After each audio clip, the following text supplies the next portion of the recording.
Welcome back to the Fandom Zone podcast.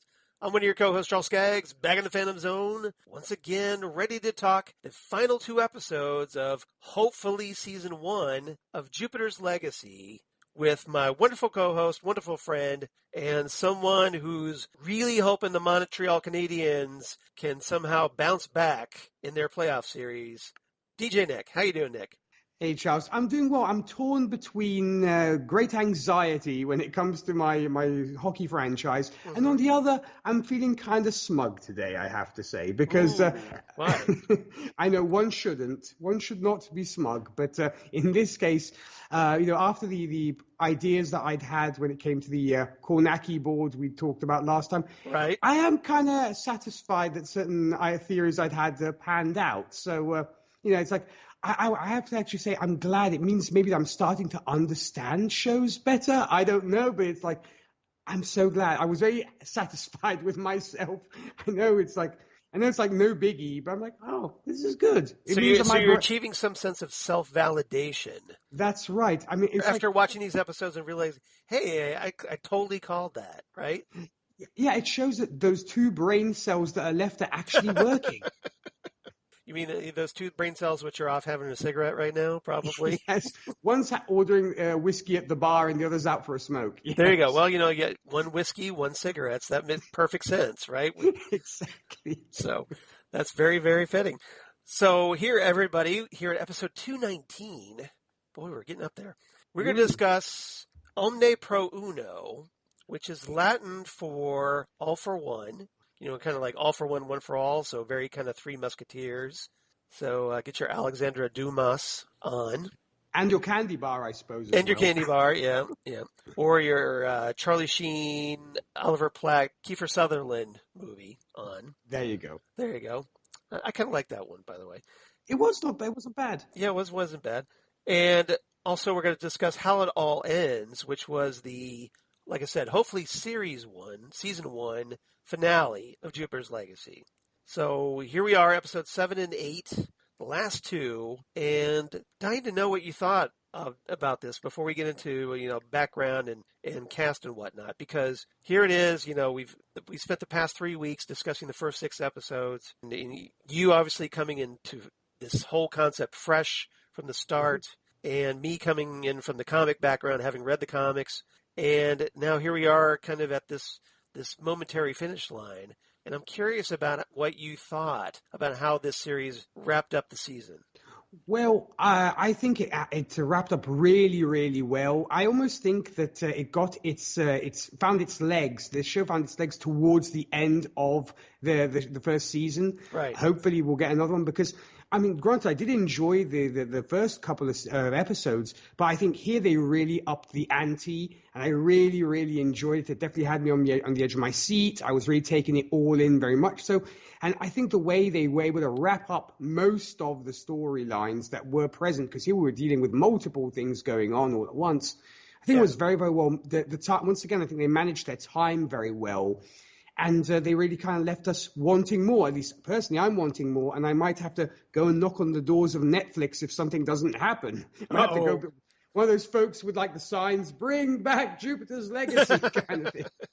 So you're going to be on the hashtag train, trying to hashtag save Jupiter's Legacy if Netflix ends up deciding they don't want to do a second season. I certainly will, because this, already when it happened to Constantine and when it happened to other shows of mine, I am still hurting from those. So I don't want it to happen to yet another show that I've definitely become very engrossed in and really am enjoying. Right. It's you commit to a show, you at least want 2 seasons of it, so that you can kind of get into it and enjoy it for a while before the plug gets pulled. Mm-hmm. And you kind of hope that there's at least a satisfying conclusion. Yeah. But, here at the end of this first season, there's a bit of a cliffhanger. So it's going to be very frustrating if we don't get some sort of resolution to this. Now, granted, like I said, I've read the comics, so I have a general idea of how the story can wrap up if it doesn't get another season. True.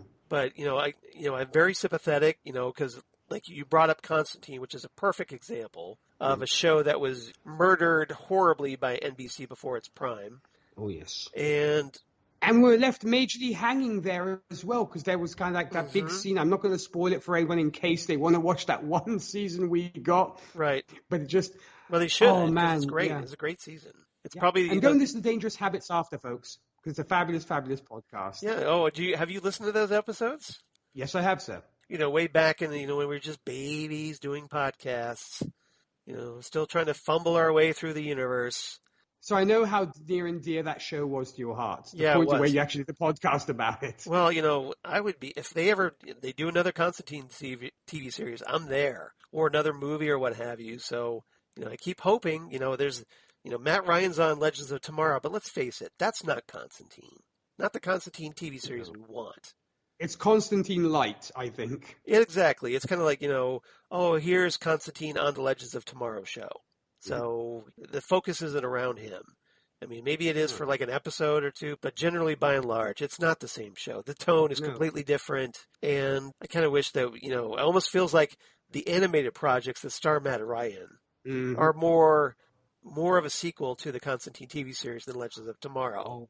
Oh yes, like Justice League Dark, and that stuff was really, really good. Constantine City of Demons, that one. I don't know if you've seen that, but indeed I have. Yes. So, see, I could get off on this Constantine tangent really easily, in case you hadn't noticed. So, but Jupiter's Legacy, I think the only thing that really probably frustrated me this season was why it took so long to get to the island, to get to the really good stuff. And I'm sure, I wasn't alone in that. Probably a lot of people would have enjoyed that a little sooner. But apart from that, I thought this was handled really well. The 1929 flashbacks, which could have been a real drag, turned out to be kind of like, very interesting. Sometimes more so than the 2021 setting. So, yes. So I really appreciated the fact that they put a lot of effort into that, and it's a credit to the cast, the ensemble cast here, that they just made those things, so much more interesting, and which they could have come off as very dull and tiresome and something to slog through. Quite the opposite, I think, happened here.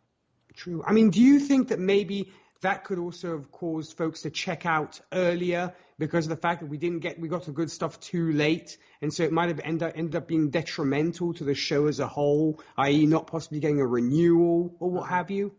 Well, I think that's a valid concern because, unfortunately, a lot of the audience, the younger audience, doesn't have that patience. They want all their episodes to binge right through. And if it's not immediately satisfying, we've talked about this, they get frustrated and they give up. They go to watch something else. Yeah, if it doesn't grab you immediately, and something that, as we mentioned, requires more of your attention than your average superhero TV show. Yeah. And so consequently, if it's not something that they can quickly grasp, be immediately entertained by, and just find interesting enough to want to keep watching, they quickly bail. And so, consequently, a lot of shows that, sometimes take a little time to build an audience, they don't find that audience because of the, just the fleeting nature of the younger audience these days. True. And I know I kind of sound like old man yelling at a cloud here. I mean, I wanted to actually make a quick music comparison. Yeah. That's why songs have gotten briefer and briefer, because of the fact that they say now even after 20 seconds, if your listener is not hooked, you don't have a good song. Right. And for that reason now, your average pop song has gone down from 3 minutes and 30 seconds to almost 2 minutes. Some songs even down to 2 minutes and 30 seconds. Well, that's kind of what they were doing back in the 50s and 60s. True. Because you notice a lot of those songs are very short. Like songs by Elvis or the Beatles back in the 60s. Some were even like 2 minutes. The early 60s, I'm talking. Yeah, they were very quick pop songs that maybe like 2 minutes 30 seconds, 2 minutes 45 tops. Yeah. So I think they were maybe kind of getting back to that. It's something that was like, oh, hey, let's do a quick hit, and just get the general beat out and then wrap it up and do another one. So. Yeah, it's becoming more and more, as I said, they're almost like making it really cookie cutter, and it's very, very depressing and very, very commercialized, sad. very standardized in a lot of ways. Yeah. Yeah, it's kind of frustrating, but that's a whole nother podcast that we could be Yes. talking about. All right. Boy, we're just really getting off these tangents. It's not a boat. That doesn't bode well because we have a lot to talk about, everybody. So, Omne Pro Uno had the teleplay by Julia Cooperman, who is new to the series, and How It All Ends actually had a teleplay by Stephen S. DeKnight, who is no longer with the show, but apparently left as showrunner halfway through the production. Right. But his script was used for the final episode because it wraps everything up. So the last script that he wrote was the first one, By Dawn's Early Light. So he gets to bookend at least this season before they figure out what to do going forward, presumably with their new showrunner. And both episodes, again, this was another block. So both episodes 7 and 8 were directed by Mark Jobst. Okay. So just thought I'd mention that. We get the introduction of a new character in this time, Anna Akana, playing Raikou Sampson, the daughter of Brainwave. Yeah. And we are definitely going to talk about her. Oh, we have and to. her dad's relationship and all that.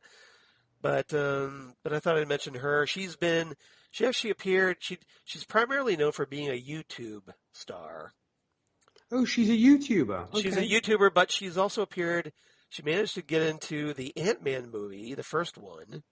Ooh. And she was also on an episode of NCIS Los Angeles, and then a bunch of other things that I don't think a lot of people have heard of. So she's had some other work, but primarily I think she's famous for being a YouTube sensation, as everybody likes to call these days. All right, so I thought I'd mention that. Trivia. The only thing I have in trivia I thought I'd mention is that, speaking of Raikou, in the comics, she was never killed by her father. Oh. And she's still alive.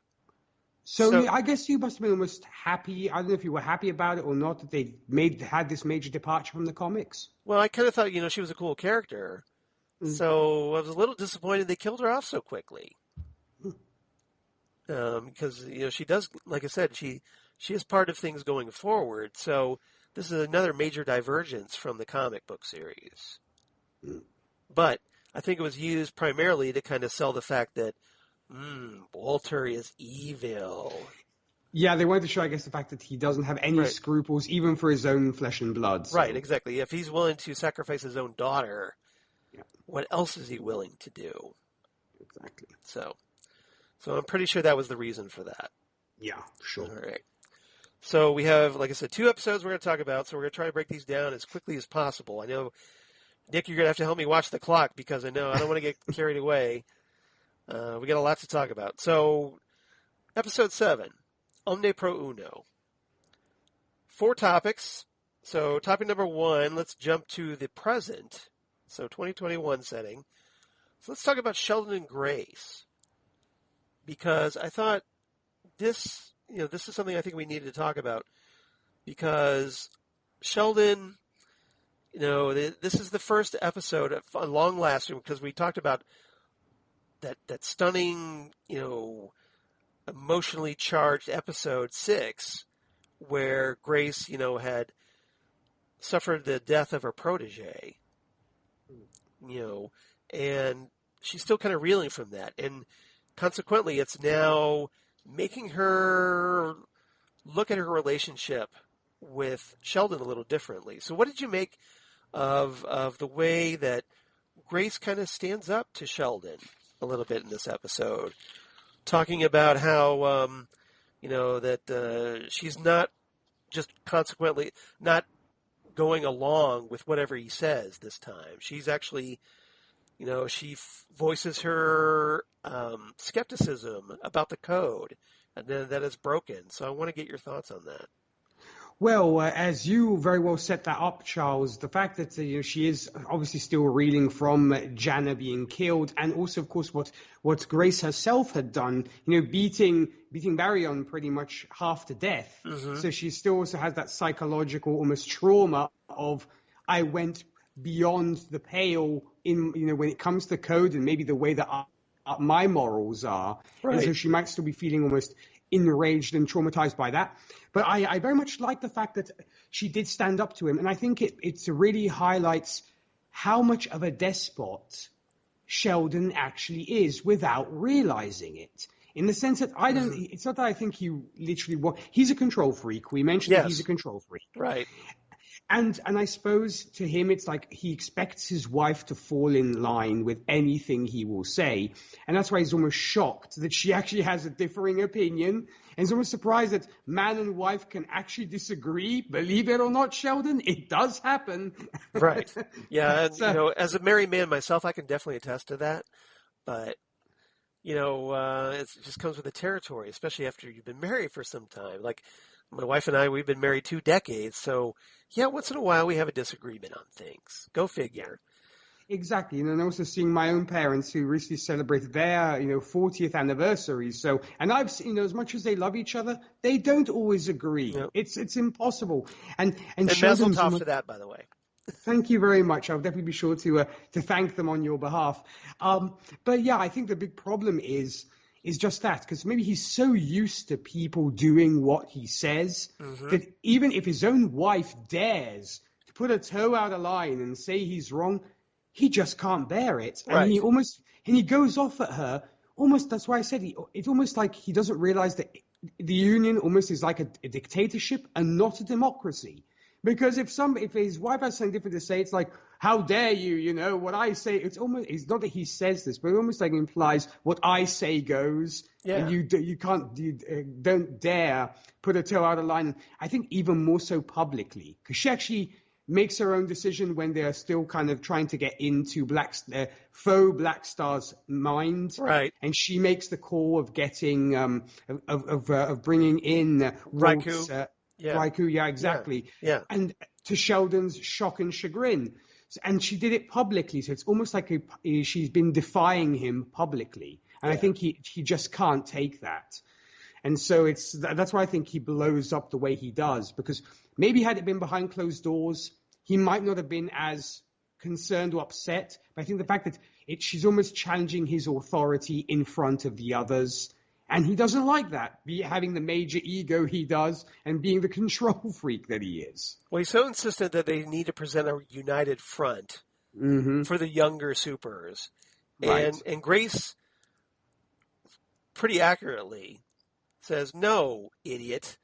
The younger supers are freaked out and, you don't listen to what they have to say. Yeah. So she's trying to look, Sheldon is just like, look, we need to be united on this, and you have to, I need your support here more than ever right now. But Grace is still trying to get through his pigheadishness. And she talks to him about how, because remember, she used to be a reporter. She points that out. She says, I used to seek out the truth, but somewhere that along the way that got lost. And I gave up a lot to become Lady Liberty as part of this group, but I'm not going to give up the truth anymore. So she's kind of getting back to her own roots. She's rediscovering herself in the process of standing up to Sheldon. And Sheldon, like you said, because he's a control freak, his brain just does not compute the fact that she is not on board with him. So consequently, he gets very frustrated with her. He tells her, you have no idea what I need to do. So, which I think is very telling that, it's, you made a great point that he doesn't really do this. He doesn't control people directly. He doesn't say do what I say or you're out of here. It's more like, we need to present a united front. Very, very indirect, very passive, but still controlling. That's right. Hey, I think, we need to look at this the same way. So it's all in his language. And you kind of, with him, you have to look at the subtext of what he means. Yeah, exactly. So it's not very overt. It's covert. And and so consequently, though, Grace isn't really down with that, and it was very nice to see her taking a stand here and asserting herself, and especially more like when she is trying to get into the clone's mind and trying to figure out like hey, forget what Sheldon says, we need to do this. Yeah. So a little bit of a schism that we talked about is still occurring between these two. There very And much Sheldon, is that. Sheldon is kind of more and more isolating himself from people. Yes, which obviously plays in perfectly with a certain other character's plans, it seems. So, and we will definitely get to him. But added to that, I just think it's, you rightfully said there's this major rift being created between the two. And I think it also stems from a point that Walt actually makes about Sheldon pre-powers, is in the fact that he was always used to him, basically giving orders and folks doing what he said. In a sense, he's always used to being the leader or never being disputed, even when it came to the working with his dad. His dad would always have an ear for him, but literally almost ignore Walt completely. And so it makes sense. It plays into Sheldon now with powers because he's been used to doing that even beforehand. Well, you think about it, if they got their powers in 1929. Yeah. This has been the status quo for 90 years almost.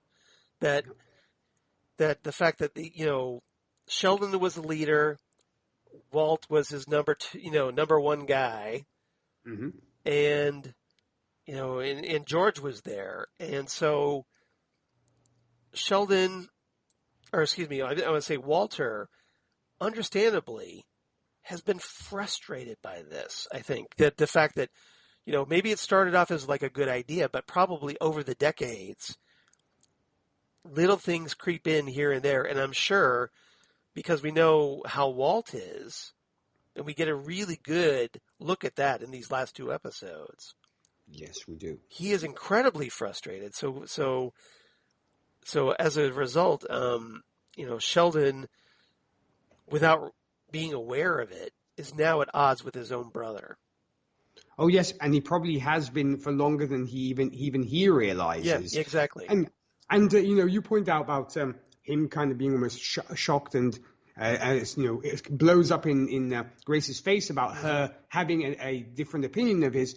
I suppose George or Skyfox was the only one who actually created that precedent, who literally spoke out against Sheldon, and then obviously we don't get the whole story, but as things progressed, end up becoming the ultimate villain, or rather was painted as the ultimate villain. Yes, that's a very notable point there, because as we find out, George was probably set up to become the villain, as we'll find out, and we'll discuss. All right, anything else about Sheldon Grace? No, I just really, very, very strong performances from the actors. Really enjoyed this, and you do wonder, hopefully, if we do get season 2, where they'll be at this point. Right. Whether Grace will end up standing by her man or will just realize the man's totally lost the plot and I just can't do this anymore. Even after almost 100 years of marriage. Yeah. She might have to change, kind of say, it was nice knowing you. We'll see you next century. Yep. So we'll see what happens. But it doesn't look good for these two crazy kids. No, it does Needless not. to say. All right, topic number 2. Let's shift over to Chloe, Brandon, and Petra. Fitz's daughter, Petra. And I thought I'd group these three characters together because Chloe and Brandon have a nice little scene, and then Brandon and Petra later on.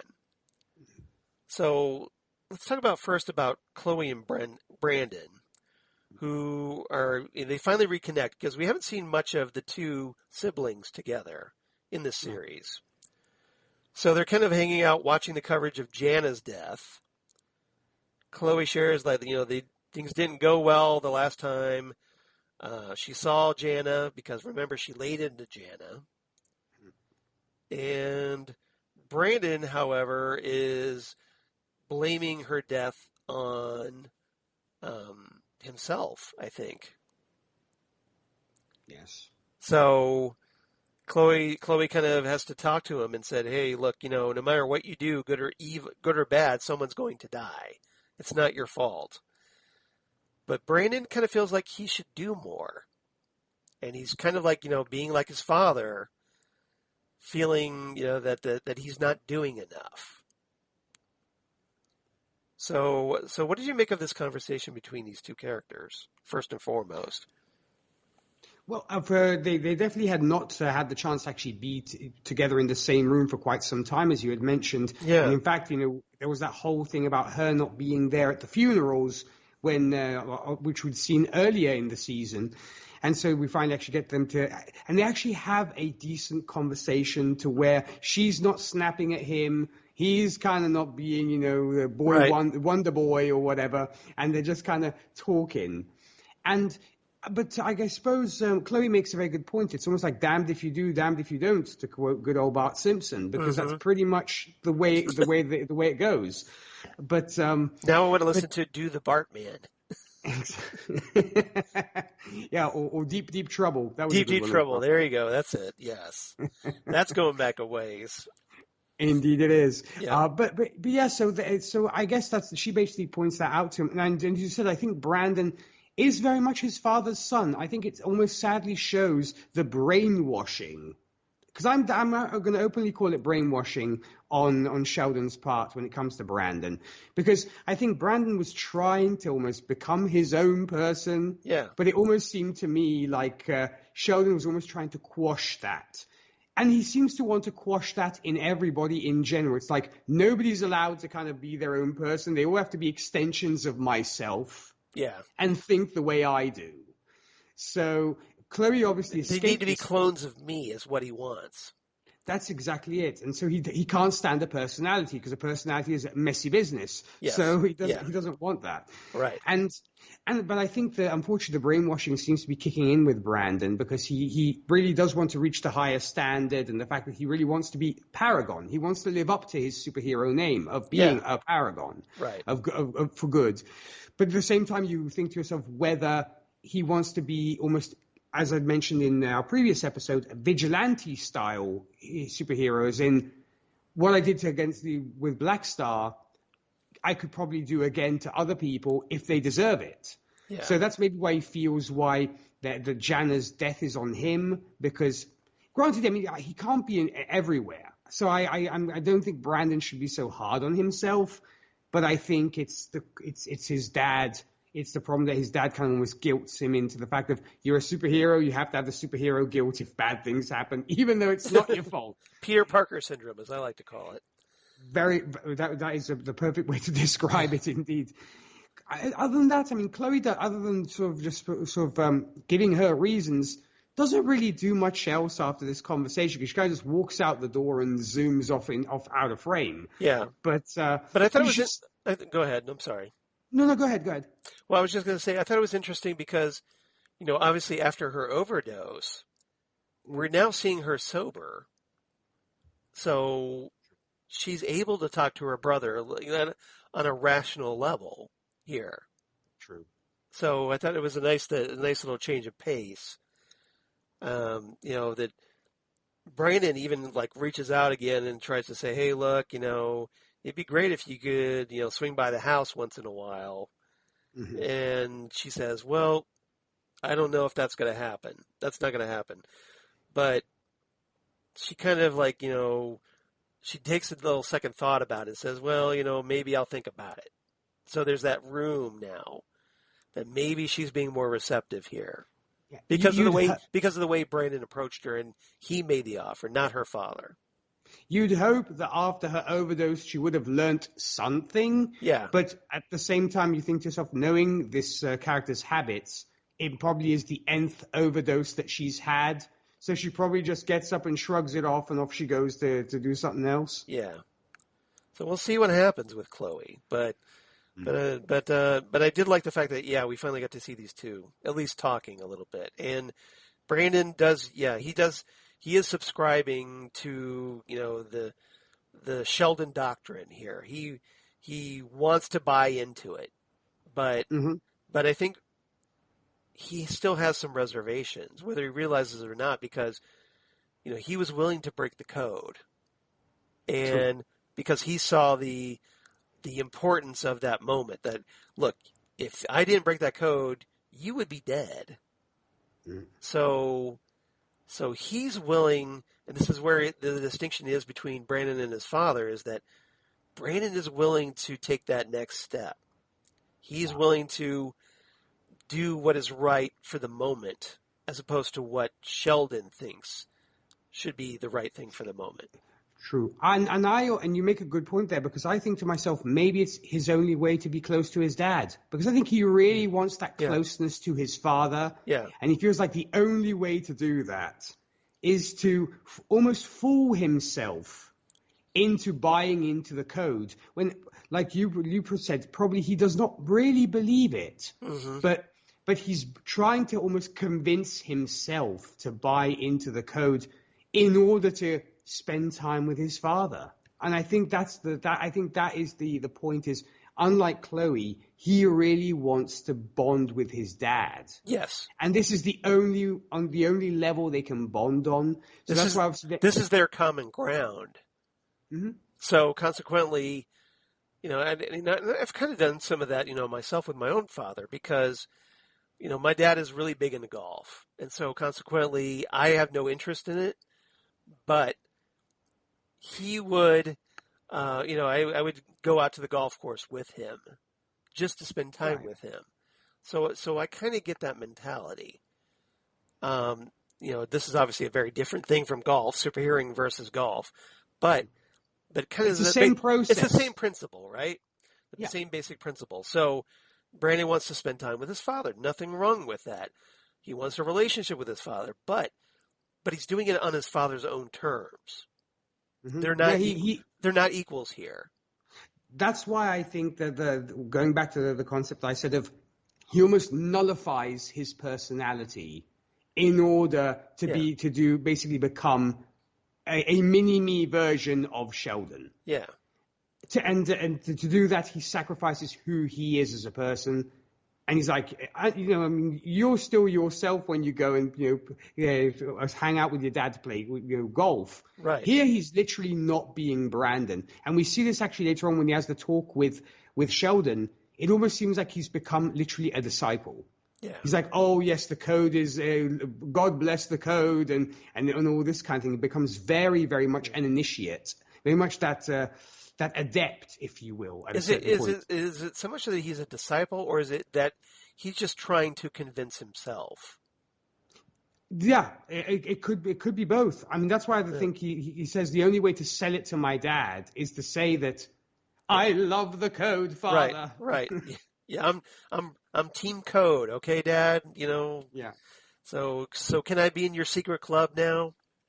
That's why I think it's really, I think, a desperate cry for wanting to hang out with his dad. Yeah. So later in the episode, Brandon actually gets a visit from Petra.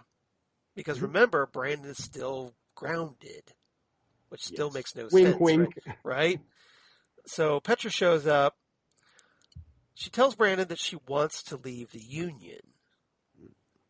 And she opens up about no longer believing in the code. So she's kind of like on board with how Brandon's viewpoint about the code. She says that, the other, with Jana's death and the other members of the Union kind of being all angry, sniping at each other, she's having a hard time dealing with it. So she's like, I don't believe it in the code anymore. So Brandon warns her, like, if you leave, others are going to do the same thing. Mm-hmm. And we need to keep the Union together. So it's almost, again, like you said, it's Brandon trying to be like his father here. Mm-hmm. She said, he makes the point that, well, just because we have this code, it isn't about making their lives easier. And their job doesn't really allow for the easy way out here. So we'll see what happens with Petra. But what did you make of this conversation? Well, it probably is going to make, I think, the little psychological battle that Brandon's having in his own mind, like another psychological battle we will see even harder.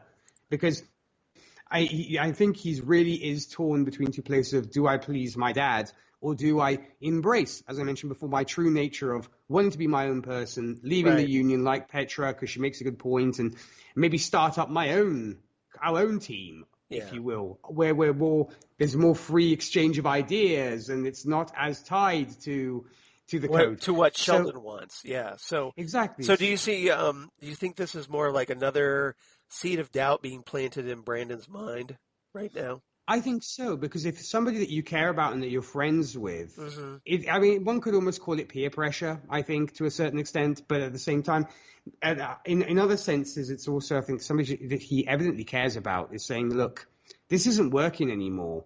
We can't do it the way we have, because obviously there's so much blood, we've witnessed so many deaths, there's almost blood on our hands inadvertently because of the fact that our friends have died because of adhering to the code.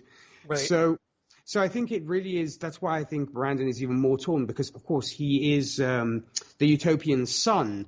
So he's almost like, do I follow that role? Because if I don't follow that role, and I'm the son of the guy who founded the thing, there are serious issues. Serious things are going to happen. But no, I do like that, because I wonder if it will play into how Brandon behaves later down the line. Right.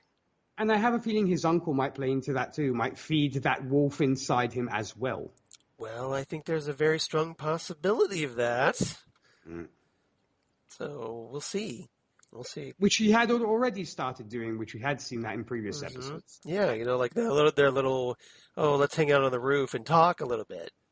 Yeah, talk to Uncle Will. Yeah, tell me your problem. Yeah, exactly. Tell me what's frustrating you so I can, get you into my confidence here. Come on board, Team Walt, for a while. We've got coffee and donuts, that kind of thing. Yes. All and right. Now I want coffee and donuts. I know. I don't like coffee. I drink tea, but I'll definitely take some donuts. Yeah. Amen. All right. Let's move on. Topic number 3. So let's talk about Walter, which we need to talk about. Raikou, his daughter, as we're introduced here in this episode. And let's talk about Black Star, at least the Black Star clone. So, what did you make of the introduction of Raikou? And learning a little bit more about their relationship, because we haven't really gotten to see that until now. This is kind of like a new side of Walter, isn't it? It very much is. And it did remind me a little bit of the introduction of Ronan from Endgame, when it came to Hawkeye doing his Ronan ninja stuff, fighting obviously gangsters or Asian gangsters, which is exactly what Raikou does as well. You're talking about those scenes in Tokyo where we see Raikou fighting those gangsters. I wonder where they're Yakuza. I'm assuming they're probably Yakuza, being in Japan. But I'd be really curious to match up the visuals in that and to see if it was kind of a shot-for-shot recreation of that Ronin So you scene. got the Endgame vibe. Oh, as totally, well. totally, yeah. I think there was an intentional homage to that. So loving obviously the Ronin character and Hawkeye, and very much looking forward to the Hawkeye TV show so much. Yeah. I love this. I love this Ronin introduction, and because also I'm a big martial arts geek. You mean Raikou? But Raikou, pardon me. Yes, I know.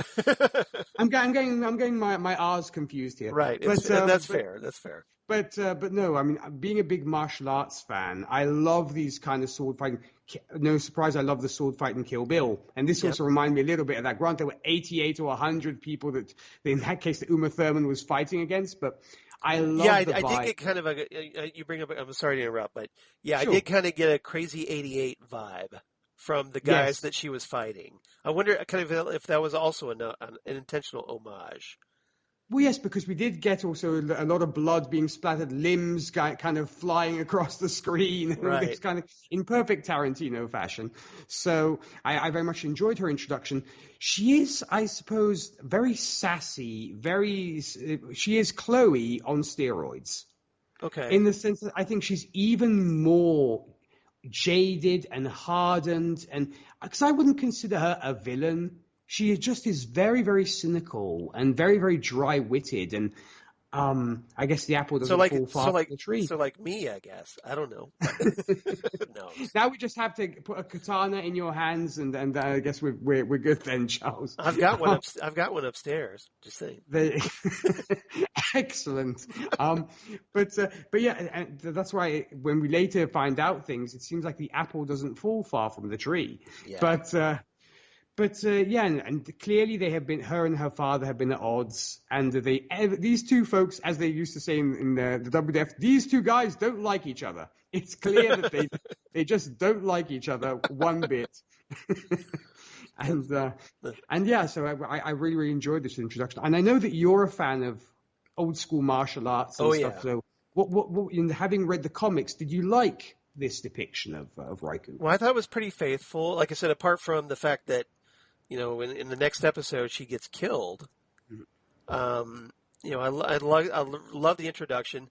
It's a little soon compared to where we first meet her in the comics. Right. But I thought it was an interesting, thing to bring her in here. And, I thought her relationship with Walt was very comparable to the comics. I thought it's very interesting. You compare her to Chloe, but it's almost like if Chloe was very focused instead of being self-destructive. It's like Zen Chloe. Yeah, well, it's just the fact that because of her martial arts background, she's probably a very disciplined person. And, True. Has a very disciplined mind, being a telepath like her father. True. So, but as a result, I think also because she has this, what apparently appears to be a very estranged upbringing from her father. They seem to they respect one another, I think, but they don't particularly like each other. Yes, because I think Walt almost wanted to make her, help her develop her powers. And I believe he actually tells her this because, you had so much potential. Yeah. And isn't it a shame that we once again we don't get to know much about the mothers when it comes to these characters? When it comes to George, we don't know much about Hutch's mom. And when it comes to Raikou, we don't know much about her mom. I mean, it seems the only thing George, I believe, Walt says at one point is, I liked her. That was pretty much it. He never says, I loved her. She was the woman of my life and everything. I was like, I liked her. And you had a kid together and all. It's like, okay. Really pouring your feelings out there, Walt. So I thought it was curious that once again we don't meet the moms. Or we might down the line, but maybe it's a budgetary thing that maybe they thought, well, we can get rid of this character here, because consequently, since Raikou gets killed off next episode, I don't know how far we needed to go into the relationship because we kind of get what we need. Like we find out that she's Walter's daughter, and but like I said, she's very disciplined, very focused, but very emotionally distant as well. She's very cold. Walter asks her for her assistance, but she'll only do it for $1 million a day plus expenses. She doesn't want much, does she? No. And so essentially, presumably she's a contract killer. Right? Yeah, exactly. Yeah, she's very much like an Electra, if you will, from the movies. Yeah, if you but will. but I'll only help you if you pay me a ridiculous amount of money.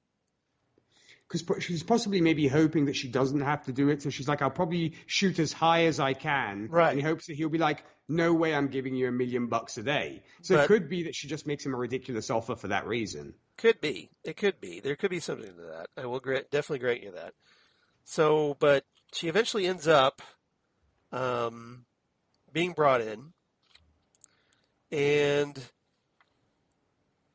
we find out that Walter, he tries to warn her. He's like, look, don't piss these people off. Just do your job. And it's a very professional relationship they have here. There's no, like I said, there's no real family bonding, and then, given what we know about Walter, it's not very surprising, is it? Yeah, not to mention when she actually enters the room, everybody's giving her a very wide berth because they kind of know her rep. Yeah. Obviously, especially Sheldon, I believe, is like totally like, because obviously he was against the whole thing from the get-go. Yeah. Grace obviously, wanted to call her in, but still they do keep very much distant from her because of her past and because of who she is and what have you. But yeah, the relationship between Walt and Raikou is, you never say they were father and daughter, not by a long shot. No, not at all. Not at all. So basically, Walter's plan here with the Black Star clone, he's essentially wants to project his mind into the clone and see what's going on in there. But apparently it's very risky, but Walter claims, I'm prepared to take the risk to get any information about why Skyfox made this clone and why. Exactly. Which we kind of know from the following episode is complete BS, right? Of course, yes. It was Walter all along, as the MCU would say. Yeah. But everybody else, they're taking Walter at face value here. Of course, because they'll never trust Skyfox, will they? Because they know that he is openly a villain, so it's easy for him to say Skyfox. It's Skyfox. Evidently, it's Skyfox. Because I'm your lovable brother. Why would I do anything? Exactly, and that it fits his plan perfectly, as it turns out. So before he projects his mind into the Black Star clone, Walter goes to visit the real Black Star in his cell. Yes. And gives him the chance to come clean before he starts getting into the clone's mind, and tries to get him to open up about being in contact with George. But Black Star, he's like, well, I wish I was in contact with him. Yes. He's like the only one who saw any sense was Skyfox. And there's actually a small bit of trivia here. The book that Black Star is reading, the author is actually not a real author. Okay. She's one of the writers on the show, and they put that in as a little bit of an Easter egg. But because I always tend to like to see what inmates read on movies, just to see is he reading The Prince? Is he reading the Divine Comedy? No, he's reading apparently this almost like romantic novel, and the author is happens to be one of the people who work on the show, which I thought was kind of clever. Right, but it's kind of like our first glimpse though here that Black Star says, well, even George knew that the code was Sheldon's way of controlling them. And when Black Star compares George to Walter, it kind of upsets him here. Oh, yes. It's a very sensitive subject. Yeah, as we will also see in the flashbacks of these two have been at odds from the get-go. Right. And it has continued and progressed throughout. Yeah, and obviously decades has not helped, especially with Skyfox, leaving the team and being perceived as a villain, as it turns out. That's right. So essentially we see Walter's mind getting projected into the clone's mind, excuse me, and Walter starts to hear voices and warns everybody that something isn't right before he collapses. Yeah. And Raikou, her job is essentially to hold the door open so that Walter can get out of there. Yeah, yes, exactly. So that's kind of where we're left with that. So yeah, and of course we hear painting the clouds with sunshine. So that's a nice little callback. It's a nice little hint there about what's really going on. Who's sitting in the armchair? Because we see this armchair, somebody with their back to Walter, and we hear painting the clouds with sunshine, which was a nice little thing. Nice little callback, right? Yeah. All right. So that's all I have for that. Unless you had anything else you wanted to talk about. No. I thought it was interesting to see these two telepaths working together, and the fact that because you think there'd be other telepaths in the world outside of Raikou, but I guess there was nobody else they could get apparently. Yes, you're going to have to get basically this Walter's daughter, who's not exactly the best people person, and I'm also there's something I have to address here, Charles. Sure. Where does the union get all their money? The fact that Walter can happily say 1 million a day is not a problem. I'm like, what's the source of income here? Well, maybe they have merchandising deals. I don't know. I know it's They sell action figures. I don't know. I know it's a silly nitpick of mine, but I'm like, either they have a major funding by the government, or it's like, if Walter can happily say, "Oh, $1 million a day, no worries, Grant, okay, he kills her later, so he won't have to make that payment," but still. Well, they probably are funded by the government. I will give you that. And also, presumably, Walter is the one overseeing the books, the financial books. True. On this. So maybe, Walter has kind of stashed away little accounts here and there for himself. I wouldn't put it past him to have an account in the Cayman Islands or one of those offshore accounts that these folks tend to have. Right, exactly. So somebody needs to look into that, I think. All right. So let's go back, way, way back to 1929 for our fourth and final topic on this episode. Told you we had a lot to talk about. This is a big one, though. So let's talk about the Union's origin as we finally get the story of what happens when they get on the island and receive their powers at long last. Yeah. So this is it. This is everything we've been waiting for. And did it live up to the hype for you?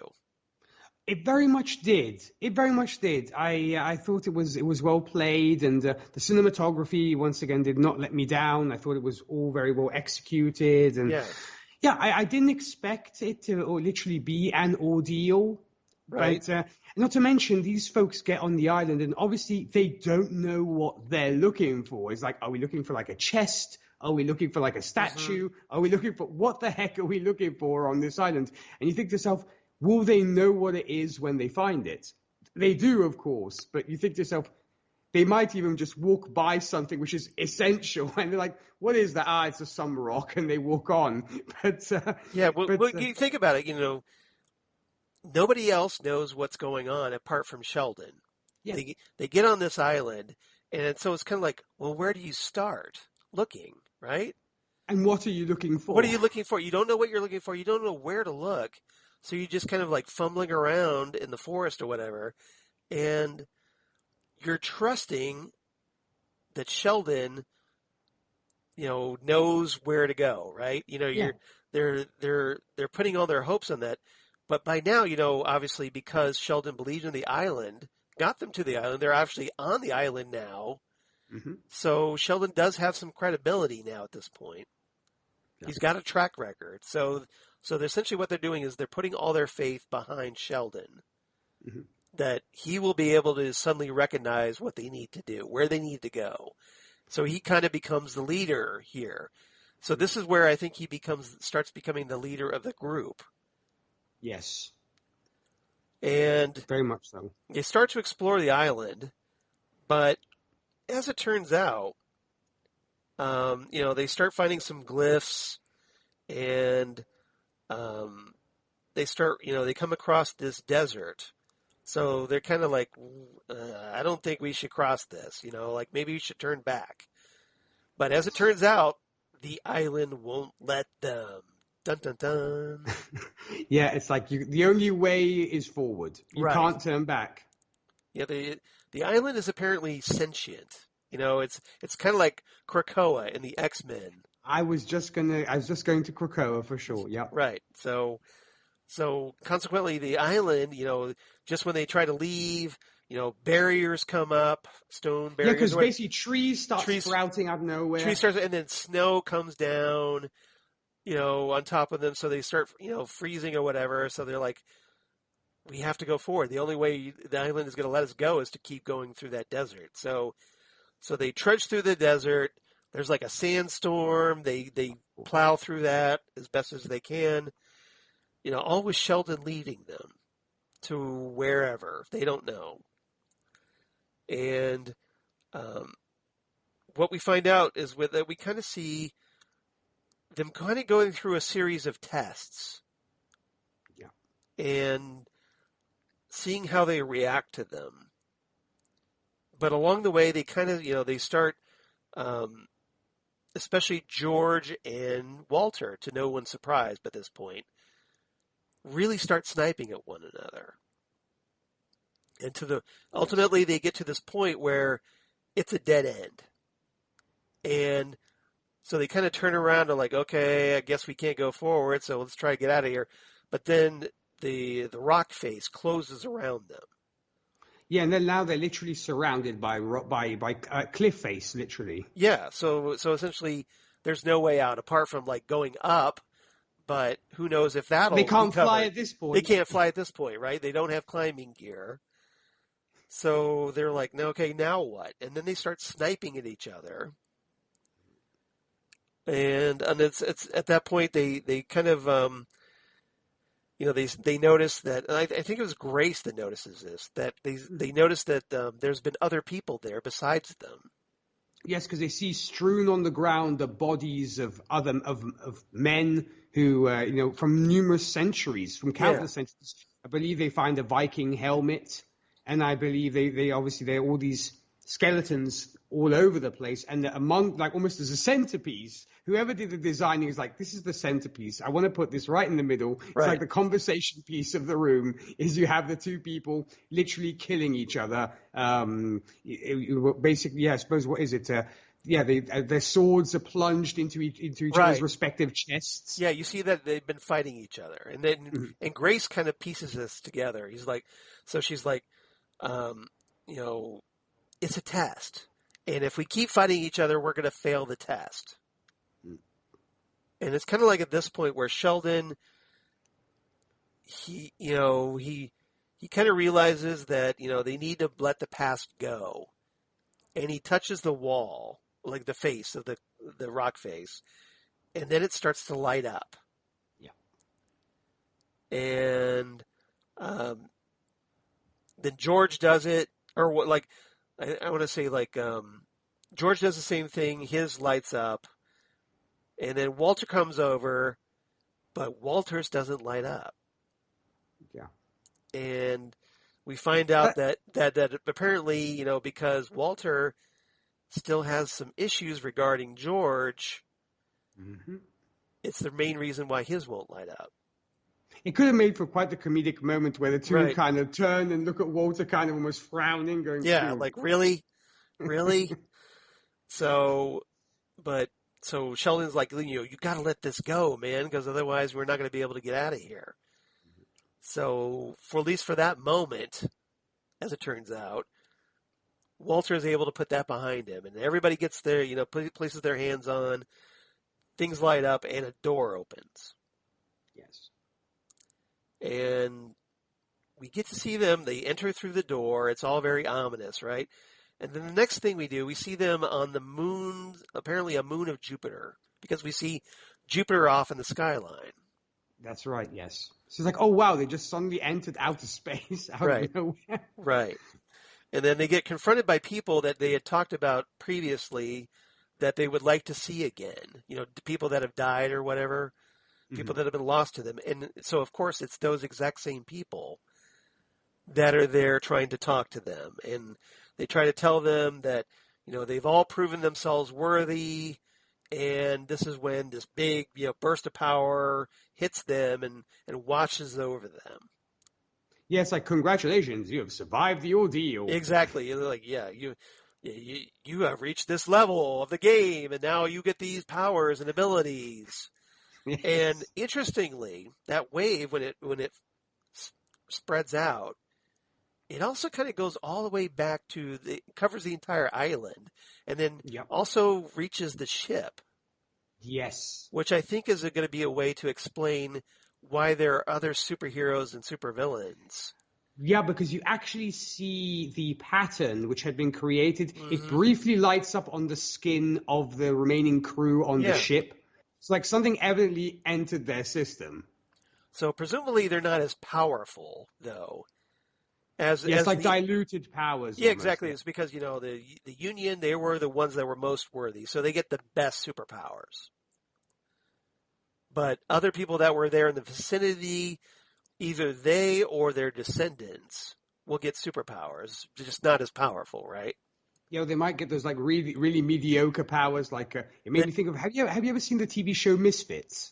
Yes, I have. Yes. Yeah. Kind of like the guy who's able to Right. control lactose products. That's the kind of Yeah. powers they probably Kind of like the get. Legion of Substitute Heroes in DC Comics, or the mutants and X-Men with the really lame powers.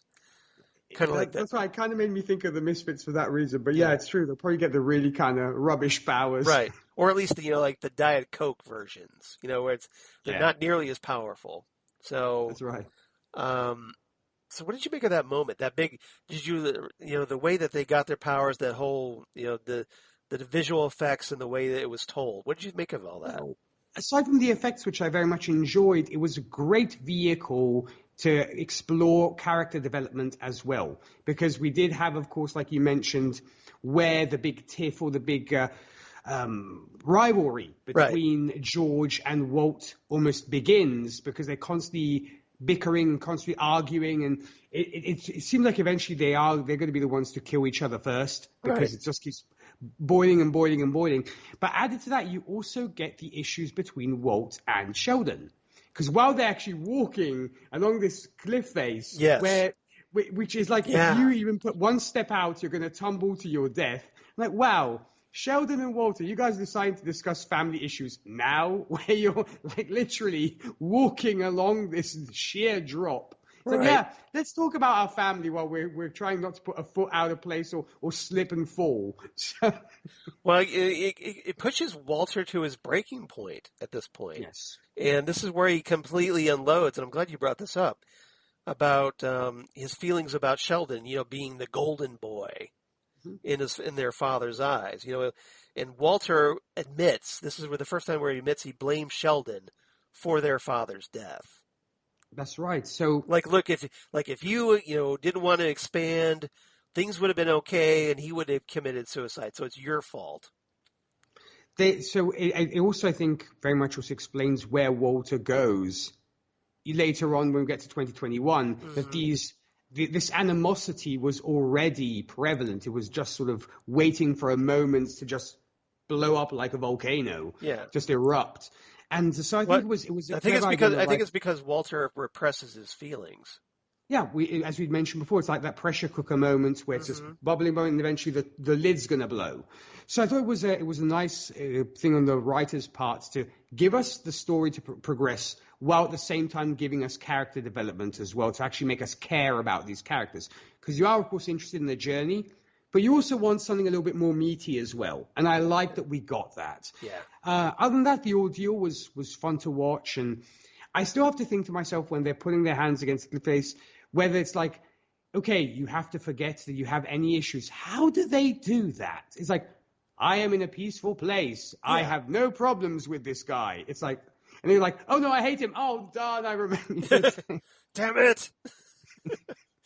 No, I think it it's takes more some serious willpower. Well, it's probably kind of like a very, to use a martial arts thing where you have to clear your mind and have to kind of focus on like, okay, I'm going to let this go. Now, whether deep down in your subconscious you're able to let that go, probably not, especially in Walt's case, because obviously that comes back. He doesn't let it go. He just happens to let it go for that moment. And because he was able to let it go for a moment, that allowed them to get inside the door. No, sure. I just thought to myself, it is hard when you like hate a guy's guts or really dislike somebody to suddenly say, I don't dislike this guy at all. But as long as he was trying to let it go, I think it then worked. Maybe, I think the judges were like, okay, we can take this. Let's let them do it. But that's like we'll just let you skim by the area, the skin of your teeth there. You'll just kind of slip in under the wire on this one. Yeah. You But you're achieved the minimum level we needed. exactly okay. We'll give you a pass this time. Just don't do it Right. again. Right. But, Right. Okay. but Okay. You get your powers. Okay. that's right. But the martial arts comparison is great on your part, Charles, because it is very much that whole once again almost Zen thing of embrace nothingness Yeah. and just focus on the task at hand. Right. So at least Walt was able to put that out of his mind for long enough to get them in through the door and to get their powers. And I thought it was a very powerful moment. I thought it was a very cool origin for them. How they there is that payoff. We kind of wondered throughout the season, especially like I said, where things weren't moving as quickly, whether they would give us a satisfying enough payoff for all this island stuff, and they did. And I think it was very interesting, and interestingly, it also, because of the issues that it explores between Walter and George, and Walter and Sheldon, and Sheldon and Grace, we see how that translates to 90 years later, and how what happened then on that island still impacts them to this day. That's why I think it makes for very skillful writing for sure. And of course we get that lovely epic moment where the folks in the boat look up and the gods are literally hovering above them. They're descending, like they're above them, and it's a very like, oh wow, they've got their powers, and now the world has been changed forever. That kind of thing. Yeah, it's very much It's Jupiter and the gods of the pantheon have literally decided to visit us. There we go. All right. So, what's your rating for this episode? I'm going to give this 9 out of 10 lit up cliff faces. Okay. All right. Yeah, I was gonna do something similar. I was gonna go with swirly multicolored glyphs.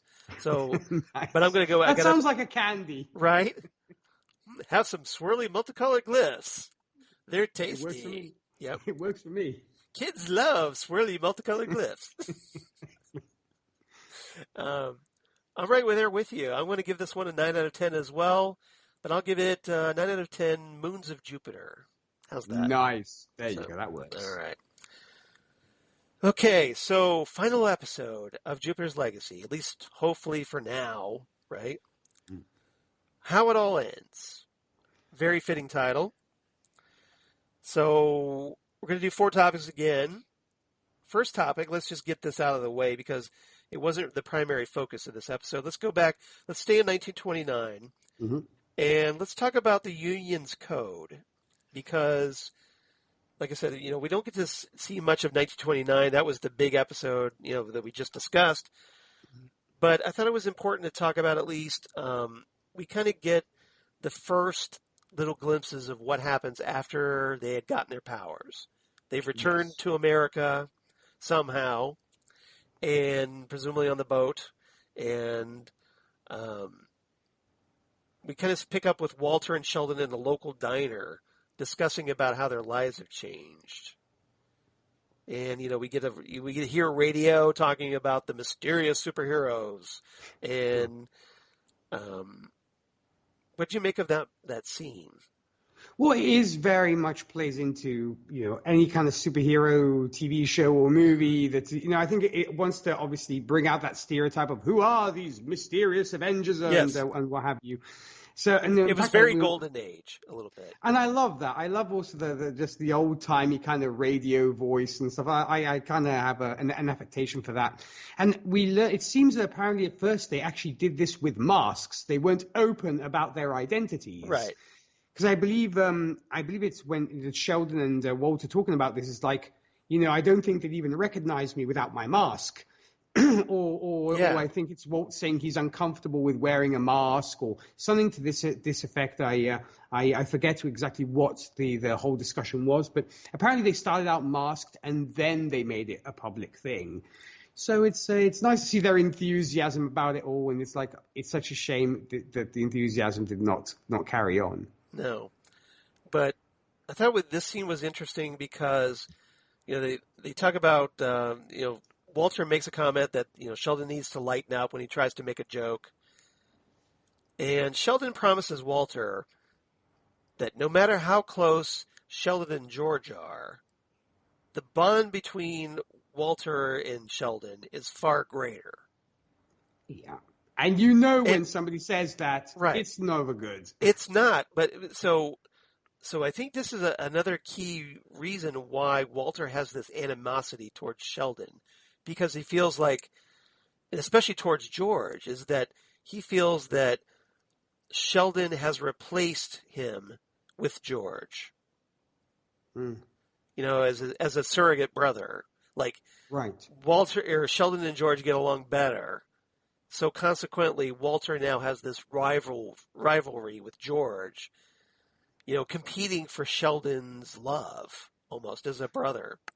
True. Yeah, he almost seems ousted from his position as literally the Utopians' Or is that second reading in too command. much into it? No, I don't think so. I think it could. It's partly that, and obviously he hasn't completely gotten through his resentment towards Sheldon because of what happened to their father. And I think this just adds to the pile of why I hate Sheldon. Yeah. So this probably just adds to that for him. It's And George, for that matter. Yeah, for sure. Yeah. So I think it's once again plays into the major story or the main arc of the story. So I like that they had that. And as I said, when Sheldon says, you know, it's almost like nothing will ever tear us apart, my brother. Right. Yes. You know Just it's going to wait. happen. Yeah, exactly. So it's you know, it's a little bit of foreshadowing, I think, a little bit. It is. All right. In the later scene, we pick up with the Union now at their spiffy new headquarters. You know, we get to see everybody in costume. We see, you know, Fitz is in a costume. The doctor guy who, what's his name? Richard Conrad. That's his name. Richard Conrad. We see him costumed now as the Blue Bolt. And interestingly, the Blue Bolt is packing a power rod that looks very similar to the one that Hutch has. So what did you make of that? I was waiting for that, by the way. Well, yeah, because I'm sure you knew this, definitely. I did. So yeah, no, what did you make of that revelation? I was like, wow, wait a minute, what's going on here? As in, either did Skyfox steal that at some point, or is actually this chap Hutch's father and not George? So you think to yourself, interesting maybe Hutch has got his daddies crossed. So it could be that he's convinced he was told that it was George's son, or unless the two guys shared the same woman, and something else came out of like, it's my son, no, it's my son, or whatever. So who knows? It could go both ways, maybe George got his hands on the power rod and just gave it to Hutch. Yeah, my exactly which could very well be. That's why my thought is either he pinched it at some point, right, and he's like, "Son, this is from me," you know. And I used to use it, but when actually he never did. So that's why I wonder whether Hutch is actually at the end of the day George's son or not. And yeah, well, I'm going main with the theory that possibly Skyfox, like you said, just nicked the thing and gave it to him. Right. Well, it seems like, you know, because Blue Bolt was the only one that got the power rod, got a device. Yeah, he actually had like an accessory. So it's almost like, okay, you know, nobody else can use it. Nobody else has one. So that's kind of like his own special thing. But I thought it was very interesting that they introduced that. And they then, you know, once everybody settles down, Sheldon, this is where the big moment where Sheldon starts discussing the code. This is where he comes up with the code, right? Yeah. You know, they don't govern, they don't kill, and this obviously is the moment that becomes just the complete fixation for everything that Sheldon does from this point on. Exactly. And you do wonder, when Walt cracks the joke that we got these powers to take over the world, knowing what we know later, you think to yourself, is he really joking? Or is there actually some sincerity in his making a joke? We'll see. Yes, because he's like, take over the world. Dead silence in the room. He's like, joking. I'm just kidding. Yeah. So that's why it made me wonder. Or is he ... Yes. question mark? Yes. Is he actually joking about it or not? So. Yeah. Well, I guess we'll wait and see. Mm-hmm. But very interesting comment. Yeah. So I thought I'd mention that. All right. Anything else about 1929 before we jump ahead to the present? Well, loving also, the Justice League and the Justice League of America. I did like this almost Hall of Justice that we kind of got, which is very reminiscent of that. And I think, because Marvel Meanwhile, the Hall of Justice. Yeah. That's very much the vibe I got, because obviously you love that round table. It's kind of, I guess, it's kind of King Arthur and his knights. It's kind of the Hall of Justice. So it's, not to mention, obviously, above you have the various words by which they live by. So you have courage, wisdom, and so on. So I like that kind of, enjoying the Justice League as I do. Not the Snyder Cut, mind you, but the comics, but I do enjoy it. Important distinction, yes. Yes. So, by the way, you know why the King Arthur's table was round, don't you? Yes, so everybody was able to sit at equal distance from each other. Yeah. And that nobody was dominating. Yeah, exactly. Exactly right. They were all treated as equals. So, yeah. Which is exactly what they did here, too. So I like that. Yeah, I did, too.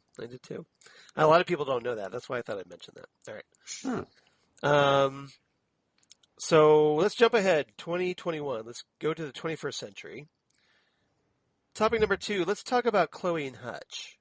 Because, our two wonderful scamps, they, we catch up with at Hutch's loft where Chloe and Hutch get into a fight about their relationship. Hutch won't open up about his relationship based on who her father is, and kind of vice versa.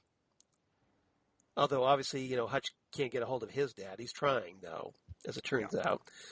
But Hutch just wants to keep her safe, and, he feels that, there's parts of both their lives they need to keep separate. Because, Hutch is involved in his rather unscrupulous activities. Yes, maybe shady not, business. And maybe not evil per se, but at least, a little shady, like you said. So yeah, he's not exactly working a job that you can, go to the parents and say, so what do you do for a living? Right. Well. Yeah, exactly. So especially when, your father is like, and your mother are like the two biggest superheroes around, right? And your uncle too, right? So, although I'm sure maybe your uncle might be a little cooler with it, as we find out. Yes. Chloe realizes that, she feels like, there's no chance at a relationship between the two of them. So they kind of, part ways for the moment at least. Hutch goes off to meet with his crew and tries to convince them to help him with this job that's very important to him. But this time his powers of persuasion don't work, do they? No, they do not. And I do like the fact that also Hutch points out to Chloe, it's like, why haven't I met the parents yet? It's like, why are we making this official kind of thing? And he actually had already questioned their relationship before. It's like, I do enjoy doing this or whatever this is. Right. They don't really have defined their relationship. Yeah. So consequently, Hutch is like here, probably still thinking about Chloe a little bit. He realizes, well, okay, I guess I'm by myself on this one. But he's determined, so he goes along with it, even though he realizes it probably won't work by himself. But he's going to give it, he's going to try because he has no other options. He feels like nobody's, his gang, his crew isn't going to help him. Well, yeah, they totally abandon him because apparently he tells them that he is dating, in inverted commas, the Utopian's daughter. That's right. And they're like, what the hell, dude? Right. Remember, bad guys, we don't associate with them. We don't fraternize with them. We don't fraternize with the enemy, exactly. So again, it's almost like a Romeo and Juliet type romance that Hutch and Chloe have here. That's right, yeah, because his faithful followers literally bail on him once they find out, when he's honest enough to say, yeah, Chloe and I have a thing going on. So, nope, we're out of here. Yeah, the Montagues are a little miffed that Hutch is banging a Capulet. I'm just saying. Yes, that's right. How you like that, Shakespeare fans? Yeah. All right. You know, I read a book once in a while. Just saying. All right, not just comic book. All right. Oh. So Hutch goes off and tries to pull this heist. Yeah. He ends up going to China, teleports That's into right. the secured room, only to find out there's no oxygen. Wah, wah. Exactly. Epic fail there. Yeah, I should do this, right? Come on, you.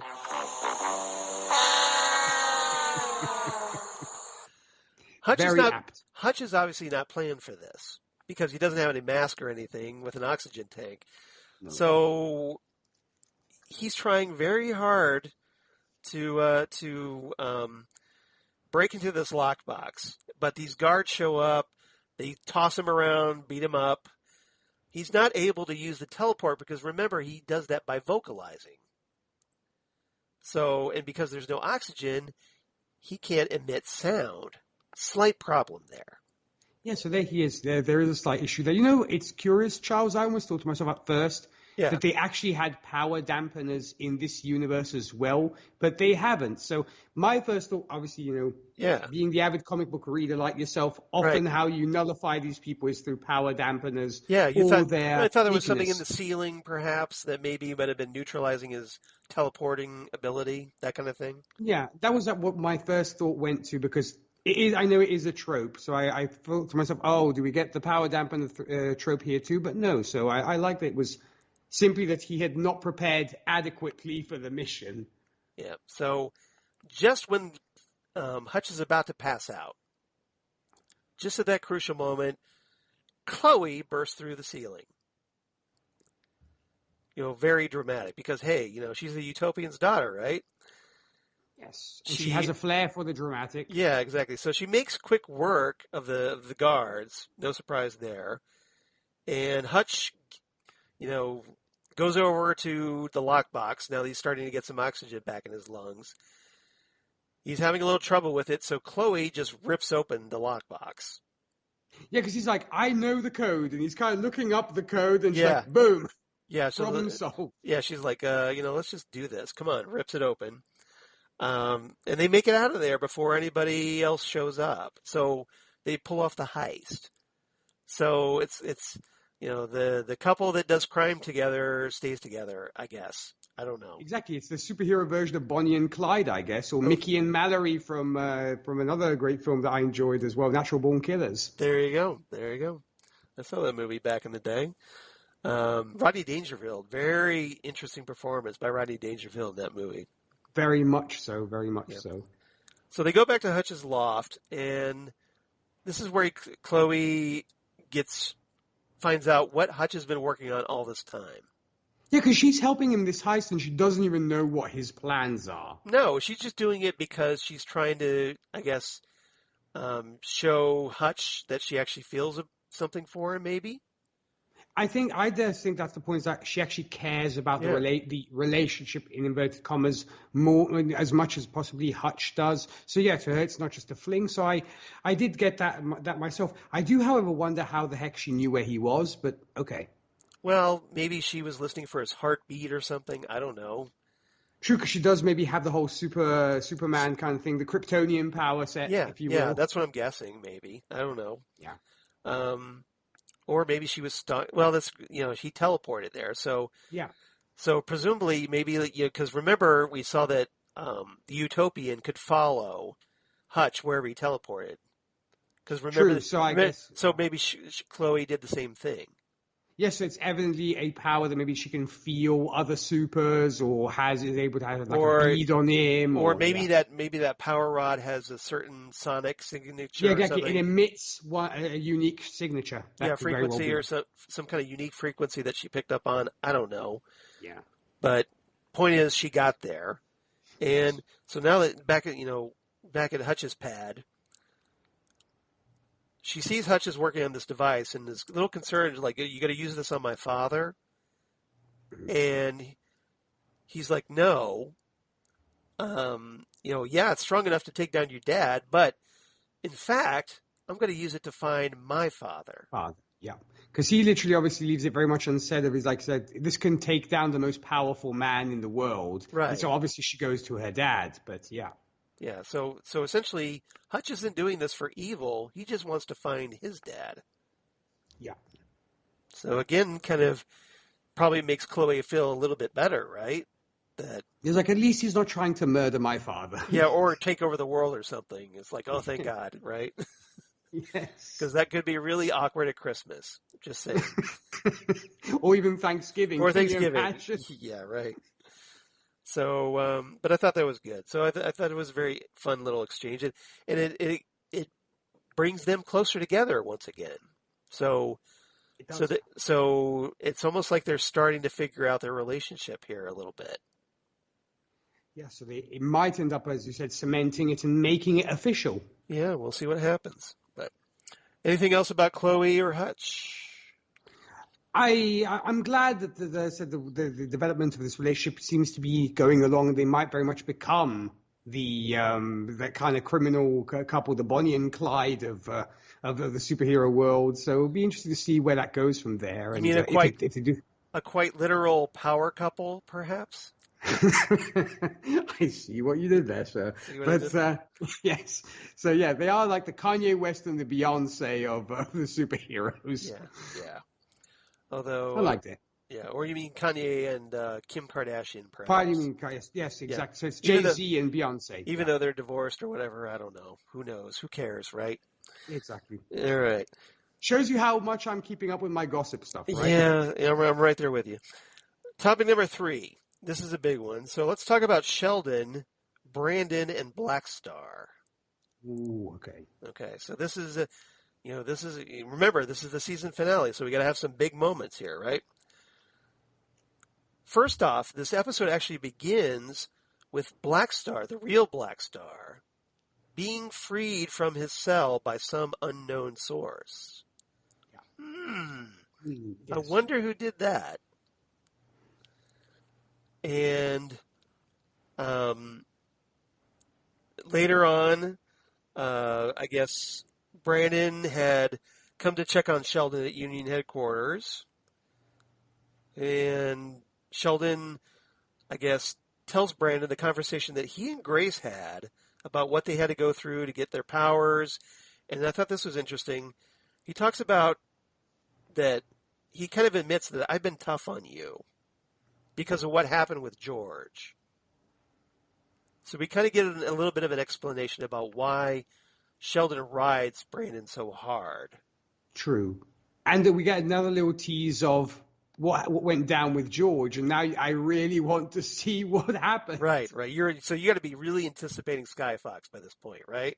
Very much so, yeah, because I'm like, come on, you keep kind of dancing around it, stop beating around the bush, let's actually see what happened here. Get on with it already, yeah. Mm-hmm. But Sheldon talks about, when George broke the code, it marked the beginning of his relationship with the Union and Sheldon. Yeah. So as far as Sheldon is concerned, the reason he and George aren't friends anymore is because George broke the code that Sheldon puts so much of his faith in. And Sheldon talks about he doesn't want to lose Brandon like he did with George and possibly Walter, which I thought was interesting. So maybe he's having his own doubts about his relationship with Walter. Brandon tries to reassure him that you're not going to lose me. And Brandon talks about how Petra came to visit him, talking about wanting to leave the Union. But now he tells his dad, well, I understand now why the code was so special or crucial for you. And I just want you to know, Dad, that I'm totally on board with this now. Yeah, once again, the whole thing of wanting to really enter his dad's good graces and make his dad happy, because we do wonder how much does he really believe his own words, and is it just a front to make your dad happy? Because then when obviously Blackstar breaks out, Brandon's like, can I come with? Kind of thing, and Sheldon's like, okay, kid, you can tag along, let's do this. Yeah, so they're like, hey, let's do a little father-son bonding time by taking down a supervillain, right? That's right. Yeah. Another thing I thought was interesting is Sheldon admits that to Brandon that he also needs to let go a bit and listen more. So maybe some of what Grace said crept in there somehow, finally broke through the stone wall. I do believe so, because he might not have taken Brandon along previously, because he obviously like, you're not ready. Right. Because you get that whole thing in his mind, or the word saying the kid's not ready yet and everything else, but he's like, let's give him a shot. Yeah. So now whether it lasts or not, we have no idea. Probably not, but for right now, at least. So they go to the Supermax, and Black Star is waiting for them, right? Brandon, I guess, tries to when Brandon tries to help out a guard that's under threat or whatever, Black Star gets a hold of him, and this is a very crucial moment because Black Star threatens to snap Brandon's neck. Yes, because he has him in the chokehold, and he's got him in a headlock. And then Sheldon shows up, and he's like, either you kill me or I kill your son. Yeah, so and Black Star's taunting him. He's like, look, I know you're not going to kill me because of your precious code. You care more about the code more than your own son. Mm-hmm. And which is a very, it makes for a very dramatic moment for Sheldon, because here he has to make that choice. The choice he's been avoiding making. Do I kill this guy to save my son, or do I let my son die to preserve my precious code? Yeah, because then also Black Star reminds him of what Brandon did in order to save his and Grace's life. Mm-hmm. And he's like, are you prepared to do the same thing that your son did to save your life, or is the code more important? And Black Star is betting that the code is more important. Yeah. But just when, we kind of see Sheldon's eyes get all heat vision-y. Yeah. So it seems like he has come to a decision. Right. So we don't know. No. The question is, and I want to ask you this first. Mm-hmm. Do you think that Sheldon would have broken his code for Brandon? That's why I love this show so much, because it really leaves that question very much open. Because right. Yeah, I know what you're talking about. Bell, if you will. But his eyes are lighting up, so you're thinking maybe he has the intention, but you think to yourself, is he actually going to go through with actually shooting out the heat vision? Yeah. Or is he going to be like, oh, I can't do it? Or is he just trying to intimidate Black Star into thinking he's going to do it? Yeah, he's almost like playing chicken with him. Yeah. Seeing who's going to kind of pull back first, almost. So it could be that. Yeah. But it leaves it very much open. It does. Now, as it turns out, things are very tense right now at this point. It's a very crucial moment.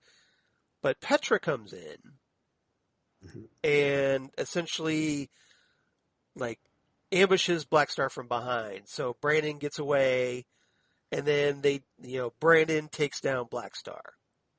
Yes. And he could have killed him, because once again, we see that when he has Black Star to the ground and raises his head up, right. He looks at his dad and he's like, do I administer the killing blow, or do I just let him kind of leave him unconscious? Right, because it's almost like a direct callback to the first episode.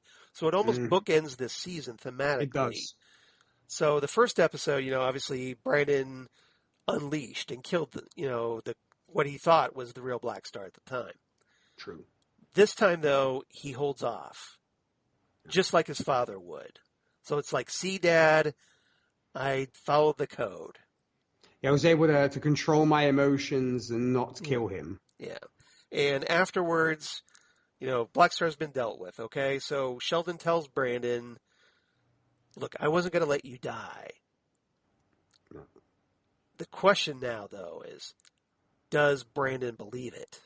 Because Brandon answers, I know, Dad, but you think to yourself, how much does he actually believe? Right. His father. What are your thoughts on that?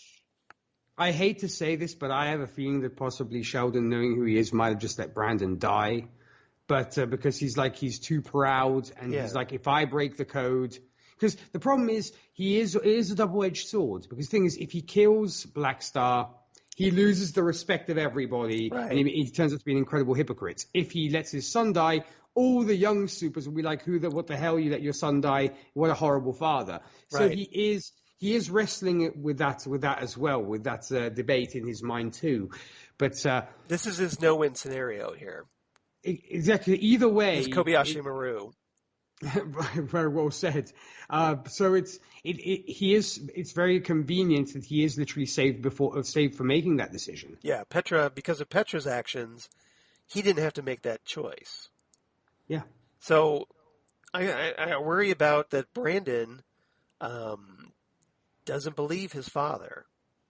Yeah, also because it took him quite a long time before his eyes even lit up, because he was just sort of watching Black Star kind of ready to kind of rip off he was very hesitant about it. He was very reluctant. Yeah, it wasn't instinctive, just like Brandon, who didn't think twice. He just went there and just basically knocked the guy's head off. So I'm sure that's going to be in simmering with Brandon for sure. Yeah, I was going to say, because obviously I think that's going to affect Brandon's thinking about his father going forward, right?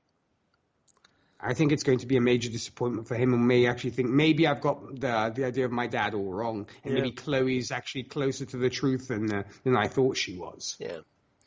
Mm-hmm. All right. Pretty powerful stuff.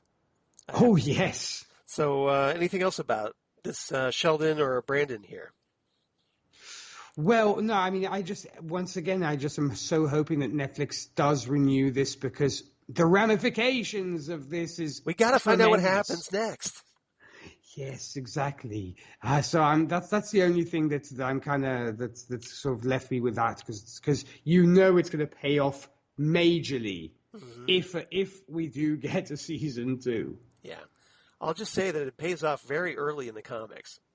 So, okay. Yeah, so we'll see what happens, but how the TV show handles could be something completely different. So we'll find out. All right, fourth and final topic today. I know we talked a lot, but we have to talk Brainwave. Yes, we have to talk Skyfox, and we have to talk Raikou. And we'll throw in Grace as well, because she's kind of there to kind of witness or what she thinks she's witnessing, as it turns out. So here we are. Walter has, obviously he's still inside the Black Star clone's mind. Raikou's still trying to prop that door open for him to get out. And Fitz and Petra are trying to make sure that the body doesn't shut down in the process. And Sheldon wants Raikou to kind of go inside, pull him out, but she won't, and admits that it's all she can do to keep the door open. Right. So things start looking bad for Walter, and things get a little tense. So they're kind of we go inside the clone's mind. And it's kind of here that we see that Walter's kind of broken through whatever barrier kept him trapped. And this is where we start to hear Painting the Clouds with Sunshine. That's right. And so we see that gentleman sitting at a table, and it looks like it's a younger George sitting there. And Walter taunts him, says, "Okay, what are you waiting for? Let's do this." George stands up, flips the table, and then all of a sudden we see an older George there in his Skyfox suit at long last. So you've been waiting for this. So what was your reaction to finally seeing Skyfox? Well, of course, I found it a major payoff. But funnily enough, I was thinking to myself, how much is this real? Because I was still kind of following my suspicions of Walter. So I was thinking to myself, is this just for show, or are we really getting the real deal? And Skyfox was there waiting for him. But I was pretty excited about seeing Skyfox fully in the flesh, and obviously them having their little talk, and then the psychic battle we get, which was great fun. And clearly it seems like Walter's getting his butt handed to him in this battle.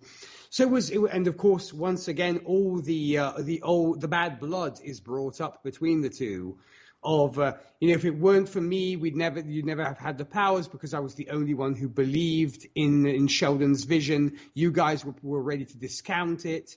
So he is bringing up all the past issues that they've had.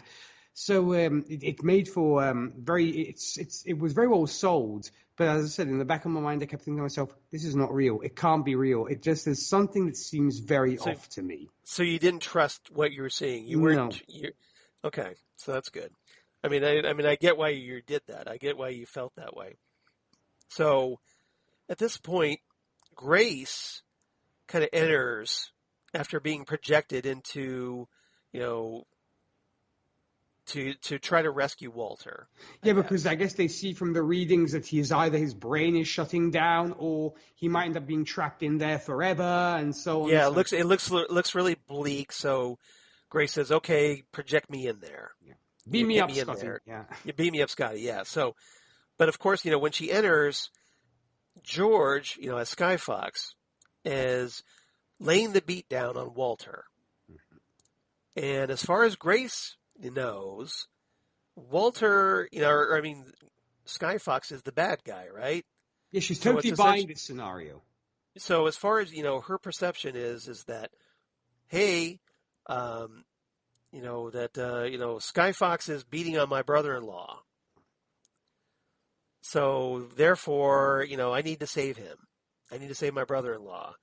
And so she attacks, George and sends him flying, but George apparently came prepared for this and freezes Grace in time using a device of his. It's like an oldie but a goodie, apparently. So apparently It's been one of his weapons that he's used in the past, he was known for. But yeah. So we kind of, the fight gets back in gear. We find out that the last time George saw anyone from the Union, they attacked him in front of Hutch, and Walter was responsible for turning the Union against him. Mm-hmm. Now, Grace obviously isn't privy to this. Of course. Because she's paralyzed and presumably frozen. So George, however, decides, okay, I'm not going to kill Walt, but I'm going to show him how everything's going to come to an end. Mm-hmm. Yeah, he's like, I'm going to leave you with this message of things to come. Yeah, exactly. So they end up coming back, like Walter and Grace wake up, and Grace is worried because she feels that George let them go too easily. So she's a little suspicious here. Like, why did he do that? Like, he had us both in his clutches. Why didn't he finish us off? Yeah, because I think she says, did he leave a message for us, or was he trying to make a point, or what have you? Yeah. Right. And, Walter tells her what George has planned for Sheldon and Brandon, and lays on the story that George was responsible for cloning Black Star. Yeah, and he actually gives her that nightmarish vision of her corpse and Brandon's bloodied corpses lying on the ground, just to make it even more dramatic. Because apparently this message was delivered to him, obviously telepathically. So she asked him to show me what Skyfox was threatening to do. Right, and as it turns out, it's just something that Walter constructed. Obviously, this fiction as part of his evil plan. Mm-hmm.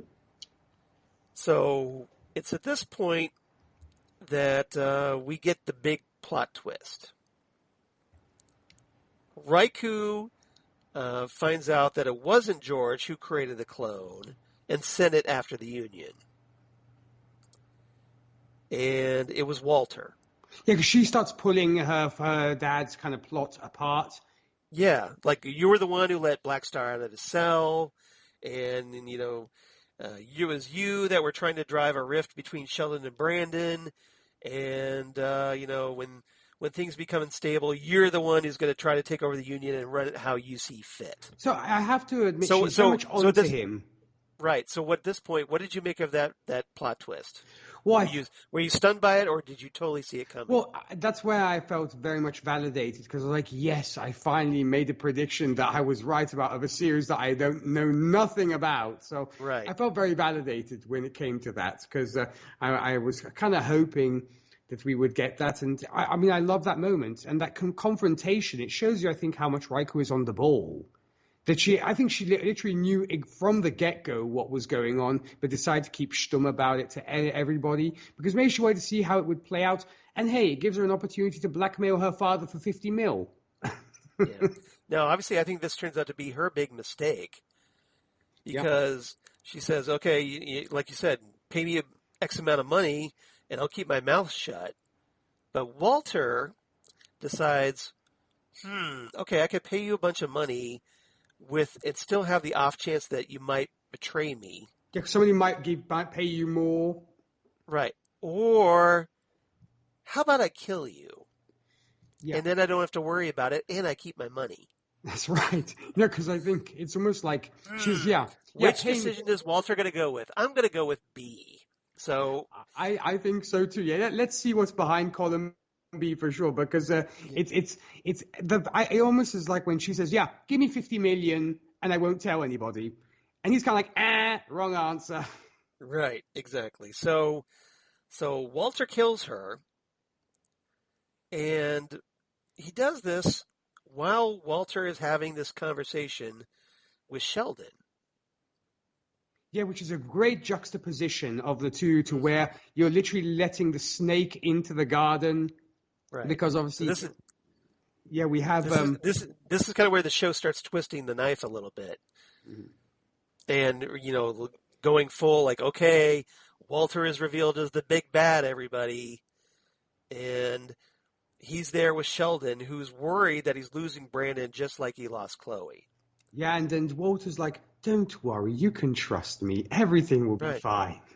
Right, exactly. I'm here for you because you're my brother, and nothing, nefarious or evil supervillain is going on. Trust me.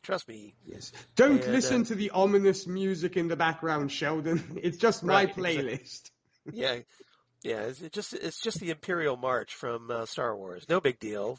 Yes. So here, Walter is officially confirmed as the big bad, and that's obviously I think surprised a lot of people that obviously you didn't read the comics. I saw this coming because, I read the comics, so not really a surprise for me, but I think if you were paying attention, though, you probably could have seen this coming. Well, yes, I think the clues were there. Yeah. The clues. I mean, just because of all the friction that Walter had with Sheldon and his resentment toward George, and, it's been building. And here it is. We finally get to see that after decades of resentment and bitterness and hatred, it's now all coming out on the table, and Walter's finally making moves. And you actually teased this, Charles, at one point. It's like, when I talked about them being almost biblical, you're like, how about Cain and Abel? Yes, so I did. I was wondering if you remembered that. Yeah, so I tried not to give it away. In a very Lynchian fashion, you kind of threw that little clue there, saying maybe it's more Cain and Abel, wouldn't you say? Yeah, I didn't want to spoil it for everybody, but it's kind of right there, right? Now you see the Cain and Abel comparison. Very much so. Yeah. All right. So big episode, and we're left hanging. So we need that season 2, Netflix. Get your act together. Indeed. I'm almost wondering, though, so do you think that Raikou is officially dead, or it could be an illusion that she maybe tricked her father into... I mean, I'm almost going the Inception route of the dream within a dream. Exactly. That's a good question. Because she may have outmastered her father, because if you say she continues in the comics, who knows? She might have actually tricked her dad into thinking he killed her. It's like, here I am, Now that you bring it up, I wasn't really thinking about that, but now that you bring it up, you might be onto something there. I mean, I want to say it's certainly possible. I guess it all depends on whether the actress comes back or they decide they want to do more with her. As far as we know, she's dead. No, true, until we find out otherwise, but it's certainly within the realm of possibility. Because I'm thinking if she has her father's same powers, she's probably also able to create illusions, and if she actually is able to surpass her father, then yeah, she might be able to pull a fast one on the old man. Mm-hmm. And maybe think, probably he might be out to kill me, so let me just get something prepped in case. Yeah, basically, yeah. So hopefully she did, because I want to see more of her. Me too. But we'll see. We'll see. Hopefully we'll find out. Exactly. If nothing else, you got the comics, okay? All right. True. What's your rating for this one? Final episode. I am actually going to go kind of crazy here, but I'm giving this 10 out of 10 creepy hands on shoulders. Ooh, that's a good one. All right. I'm still going to give this a 9 because it was just, it was some pretty powerful revelations, but I kind of think the comic did it better in a lot of ways. Okay. So I'm going to give this one a 9. I still like this episode a lot. Mm-hmm. I'm going to give it 9 out of 10 suffocating hutches. Ooh, nice. And now I really want to read the comics because if you tell me they do. So the reveal is done. But is it done this early in the comics or is it? It's done earlier.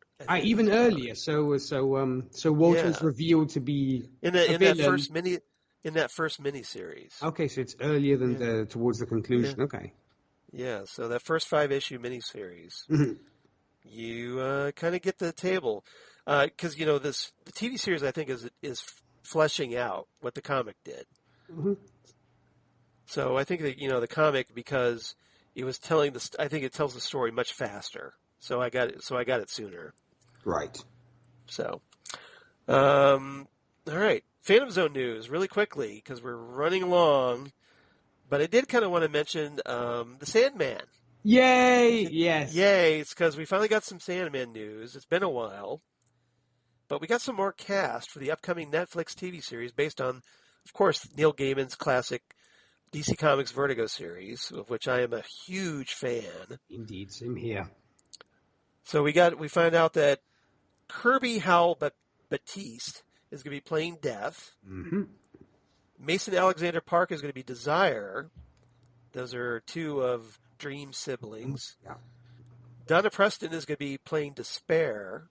And I think she looks, very much like the part. Oh, yes. Very well cast. At least we'll have to see what happens, but yeah. One of casting I thought was very intriguing to me personally, being a Doctor Who fan, Jenna Coleman is going to be playing Lady Johanna Constantine. I love that. I thought it was great that we get the impossible girl. I'm wondering if they're going to pronounce it as Constantine. You do wonder, yeah, but it's nice to see the impossible girl again. Yeah, so for those who aren't aware, Johanna Constantine is not a gender-bent version of John Constantine, okay? I saw a lot of this when the casting was announced, and it just made me facepalm. Because it's obviously people that have never read Sandman before. Exactly, or could have just... Jumping to conclusions, because in the Sandman comics, we're introduced to John Constantine's great-great-great-grandmother.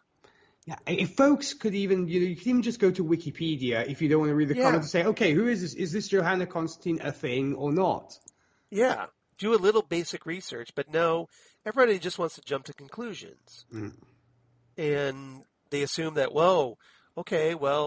they made this character, black instead of white, or made this character female instead of male, that they assume that that's what this was. And without doing any research. But it's very cool to have, Clara Oswald from Doctor Who in Sandman. I'm very happy about that. We have, and I hope I'm pronouncing this correctly, Naima Walsh and Jolie Richardson playing Ethel Cripps, younger and an older version.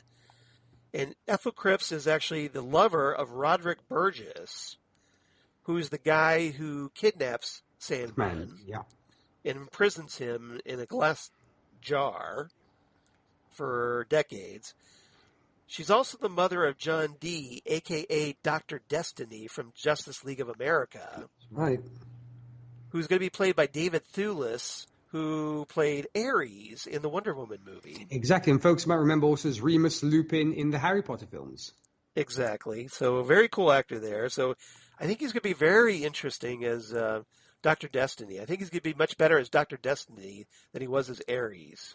It's definitely a good choice. Knowing what he's able to do on the screen for sure. I'm very happy that we get also Harry Potter connection as well, which was nice. Yeah.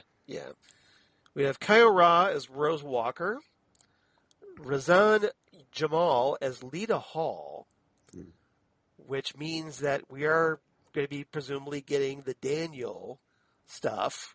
So hopefully.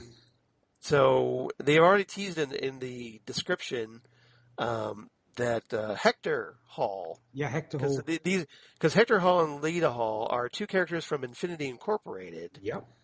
The Silver Scarab and Fury, the daughter of the Golden Age Wonder Woman, who were brought over into the Sandman universe and kind of reinvented almost.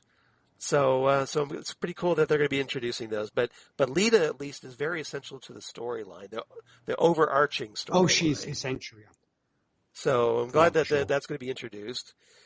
Sandra James Young is going to be playing Unity Kincaid, who is the, if I recall correctly, is the ancestor of Rose Walker, if I remember correctly. If memory serves, yes, I think like so. grandmother or something. Yeah, it's been a while since I read it, but if memory serves, I believe you're right there. Apologies if I got that wrong. I need to reread that. Stephen Fry, another piece of inspired casting, as Gilbert, a.k.a. Fiddler's Green. So that's going to be cool. They're just making this such a tasty sort of thing. I can't wait for it to happen. And in another inspired bit of casting here, Patton Oswalt as Matthew the Raven. Yes. So I know Nick has talked about here to me got me. We watched the MODOK series that Patton Oswalt is doing for Hulu, based on the Marvel Comics supervillain. But here it's obviously going to be a little more dramatic. Although Patton Oswalt, if you're familiar with Matthew the Raven, Matthew is kind of like the I don't want to say a court jester, because he's more like just that everyman point of view that plays off of Dream / Morpheus, who is this like endless being that has been around for millions of years or whatever, and so this big cosmic being, and you have Matthew, who is this human that's been placed in the form of a raven inside the dreaming, and seems to be the only character that's really able to kind of speak his mind to Morpheus. Well, I mean, you're not too far, I think, from the jester concept, at least if you look at it from a Shakespearean standpoint, because it's very much a Shakespearean kind of character, at least I found at the time when I read it. But right. So more casting, and I'm looking forward to this. I can't wait for this. Hopefully we'll be getting it this year. What a cast, yeah. As far as I know, and I know they've been filming, so fingers crossed we get this in 2021 on Netflix. And hopefully it will get more than one season. So fingers crossed for that as well. Yes. Fingers crossed for that as well. Also, I did want to mention that the CW picked up DC Comics Naomi as a series, which I have to think. Now, they didn't pick up Painkiller, so that Painkiller spinoff from Black Lightning is off. That's dead. Yeah, which I'm kind of glad about, because I don't think the guy who plays Painkiller could hold his own series. Also, I think a Painkiller solo series I just couldn't see happening. But while I'm at it, R.I.P. Black Lightning. Great show. It was very sad to see it go, but really enjoyed it while it was on. Yeah, that ended this past week, so at least it got sort of a decent ending. It wasn't ideal, but at least it got an ending. Yeah. So it was fun for 4 years at least. Yeah. At least I enjoyed it. Same here. And I know you did too. Mm-hmm. But Naomi, it's based on a character that has just recently been introduced by DC Comics, and I'm very intrigued by this series. I'm looking forward to it because it's going to be following a teenage girl whose journey from a small northwestern town to the heights of the multiverse. That sounds intriguing. Wow. When a supernatural event shakes her hometown to the core, Naomi sets out to uncover its origins, and what she discovers will challenge everything we believe about our heroes. Nice. Nice premise, right? Oh, indeed. So, just thought I'd mention that. All right. Phantom Zone fan mail. Okay. I have to mention because, well, Holly Mack wrote in once again. Mm-hmm. The ever wonderful Holly Mack, who just recently joined me on Next Stop Everywhere. Did we talk closing time? So it's wonderful always to hear from Holly, and she's been writing in all season as we discussed Jupiter Legacy. So she writes in for these final 2 episodes. Hey, Charles and Nick. Hey, Holly. Hey, Holly. Man, the discussion between Grace and Sheldon about the code I can see coming since last episode when the fight happened with Baryon. No one's getting off the island until the island lets them leave. Mm-hmm. The snark on Raikou, I like it. Walter finally voicing what's been bothering him out loud to Sheldon, and yeah, the truth hurt the both of them.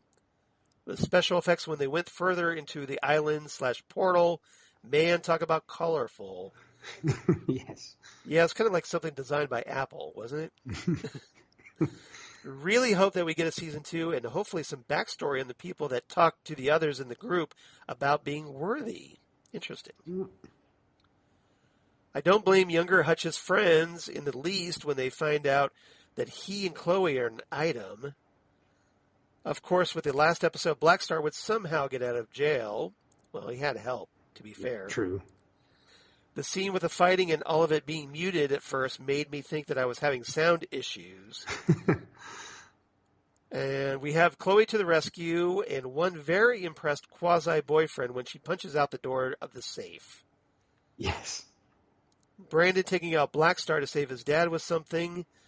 The twist that Walter was the one behind the cloning, I really didn't see coming. And then him taking out Raikou, I really do hope that we get a season 2 with the way things ended. So do we, Holly. We certainly do. I'll wrap it up here. Holly from Wisconsin. Thank you so much, Holly. You're dedicated all the way. She followed us from episode 1 all the way to the conclusion of this season, Charles. So definitely kudos to Holly. Exactly. So, yeah, definitely you get our Medal of Honor for here at the Phantom Zone because you were ever dutiful and just help to brighten us as we discuss these episodes every week. So thank you very much for that, Holly, and hopefully we'll get more of that as we discuss Loki later on. Yes, indeed. All right. So if you want to be like Holly, please do write to us here at the Phantom Zone Podcast. You can reach us at phantomzonecast@gmail.com. That's phantomzonecast@gmail.com. Or you can find us on Twitter at Phantom Zone Cast on Twitter, Facebook, of course, the Phantom Zone Podcast, or Instagram at Phantom Zone Podcast. And Nick, where can they find you and hear all the stuff that you're up to out there in the ethereal void? Very well set up there, Charles. Well, folks, if you are country music lovers, I do host Whiskey and Cigarettes, where we play today's country, traditional country, and everything else in between. For more information about that, you can visit our website, whiskeyandcigarettesshow.com. Podcast-wise, if superhero movies are your speed, I do host Happiness and Darkness, the superhero movie podcast. We discuss all superhero movies under the sun. And you can find us on Facebook, Twitter, and the Instagram. And last but certainly not least, Gold Standard, the Oscars podcast, where myself and those lovely ladies, Rachel Friend and Zan Sprouse, are discussing all the Best Picture winners from 1927's Wings to the present day. We recently had a blast discussing The Greatest Show on Earth. And in 2 weeks' time, we'll be discussing From Here to Eternity. So that's going to be great fun, of course. And Burt Lancaster, right? We finally get Burt Lancaster and that famous beach makeout scene, which everybody remembers. Is probably the only thing they remember from Here to Eternity. But of course, you have Frank Sinatra in there as well. Montgomery Clift is in it. Stellar cast, so definitely we'll be having fun discussing that. Find us on Facebook and the Twitter machine. And what about you, Charles?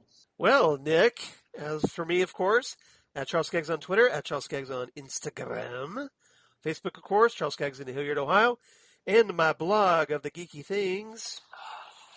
Damn good coffee. And hot. Damn good coffee and hot. We're talking about all the stuff we talk about here on the Phantom Zone podcast. So, hey, comic book news, comic book TV news of my other podcasts for Southgate Media Group, including Next Stop Everywhere, the Doctor Who podcast, where, like I said, Holly Mack just joined us to discuss Closing Time from the Matt Smith era of Doctor Who. And then coming up this coming week, a very, very special episode of Next Stop Everywhere, as for the very first time ever, the very first podcast ever, my wife, Lori Skaggs, is going to be joining me to discuss The Girl in the Fireplace. Yay, fabulous, fabulous stuff. Really, I'm really looking forward to that episode, Charles. A lot of people wanted The Girl in the Fireplace, but I've had to rebuff them over the years, going, I'm saving this for a very special someone. I'm hoping that they will join me for this. And it only took 7 years of podcasting, but the skies parted, the sunlight came down, the angelic choir began to play, and the miracle has happened, you guys. Lori is going to be joining yours truly for a podcast, and I can't be more excited about this. And I hope all of you are as well. But that's not 7 enough. years in the making. Oh, really? There's more? There's more. Oh, yes, there's more. Because I thought, well, as great as it is to have Lori there, we kind of need another special guest. So, as it turns out, joining Lori and myself is going to be none other than Jesse Jackson, returning to Next Stop Everywhere. My partner in time. He just got out of surgery, but he wants to discuss this episode with us. And who are we to turn him away, right? And may I say it's fantastic news that all went well with Jesse and that he's, yes, back in the podcasting ring. I think that's fabulous, fabulous stuff. Yeah, so hopefully, we still got, hopefully his recovery's going well, but he'd love to join us. And I've talked about this numerous times that Lori and I consider Jesse family because Jesse gave my wife Lori away at our wedding. So it's a very big deal for us. And I think it's going to be great to kind of just have, Lori and Jesse there. And it's going to be it's a nice little sort of family reunion, I guess. Very special episode for sure. So I hope everybody please check that out. I think it's going to be a lot of fun and, like I said, very special episode. All right. And then also Ghost with the Twin Peaks podcast I do with Zan Sprouse, where we talk all things Twin Peaks and David Lynch, of course. And, we didn't get to record last week because yours truly had 101 fever, but hopefully we can get back on track this coming week and record our next episode of our discussion of Hotel Room, this 1993 David Lynch series. We're going to be discussing the second episode, Getting Rid of Robert. And it's got Griffin Dunn in it, if you're at all familiar with that actor. And Mariska Hargitay from Law & Order Special Victims Unit. Yep. Who looks way young because, again, this is 1993. She's barely recognizable. So it's going to be an interesting discussion, I think, and I hope everybody tunes in. And then last but certainly not least, Drunk Cinema, where last night, Zan Sprouse and I, we discussed the 1985 murder mystery movie based on the board game Clue, and we were joined by our very first special guest host for that one, Christine Peruski, who has, we've talked with on Next Stop Everywhere, and I know Nick has talked with on his various podcasts. So it was a lot of fun. We had a great time, and we got to watch Clue together, and it was just a great time. And I hope everybody tunes in when I get the episode posted here shortly.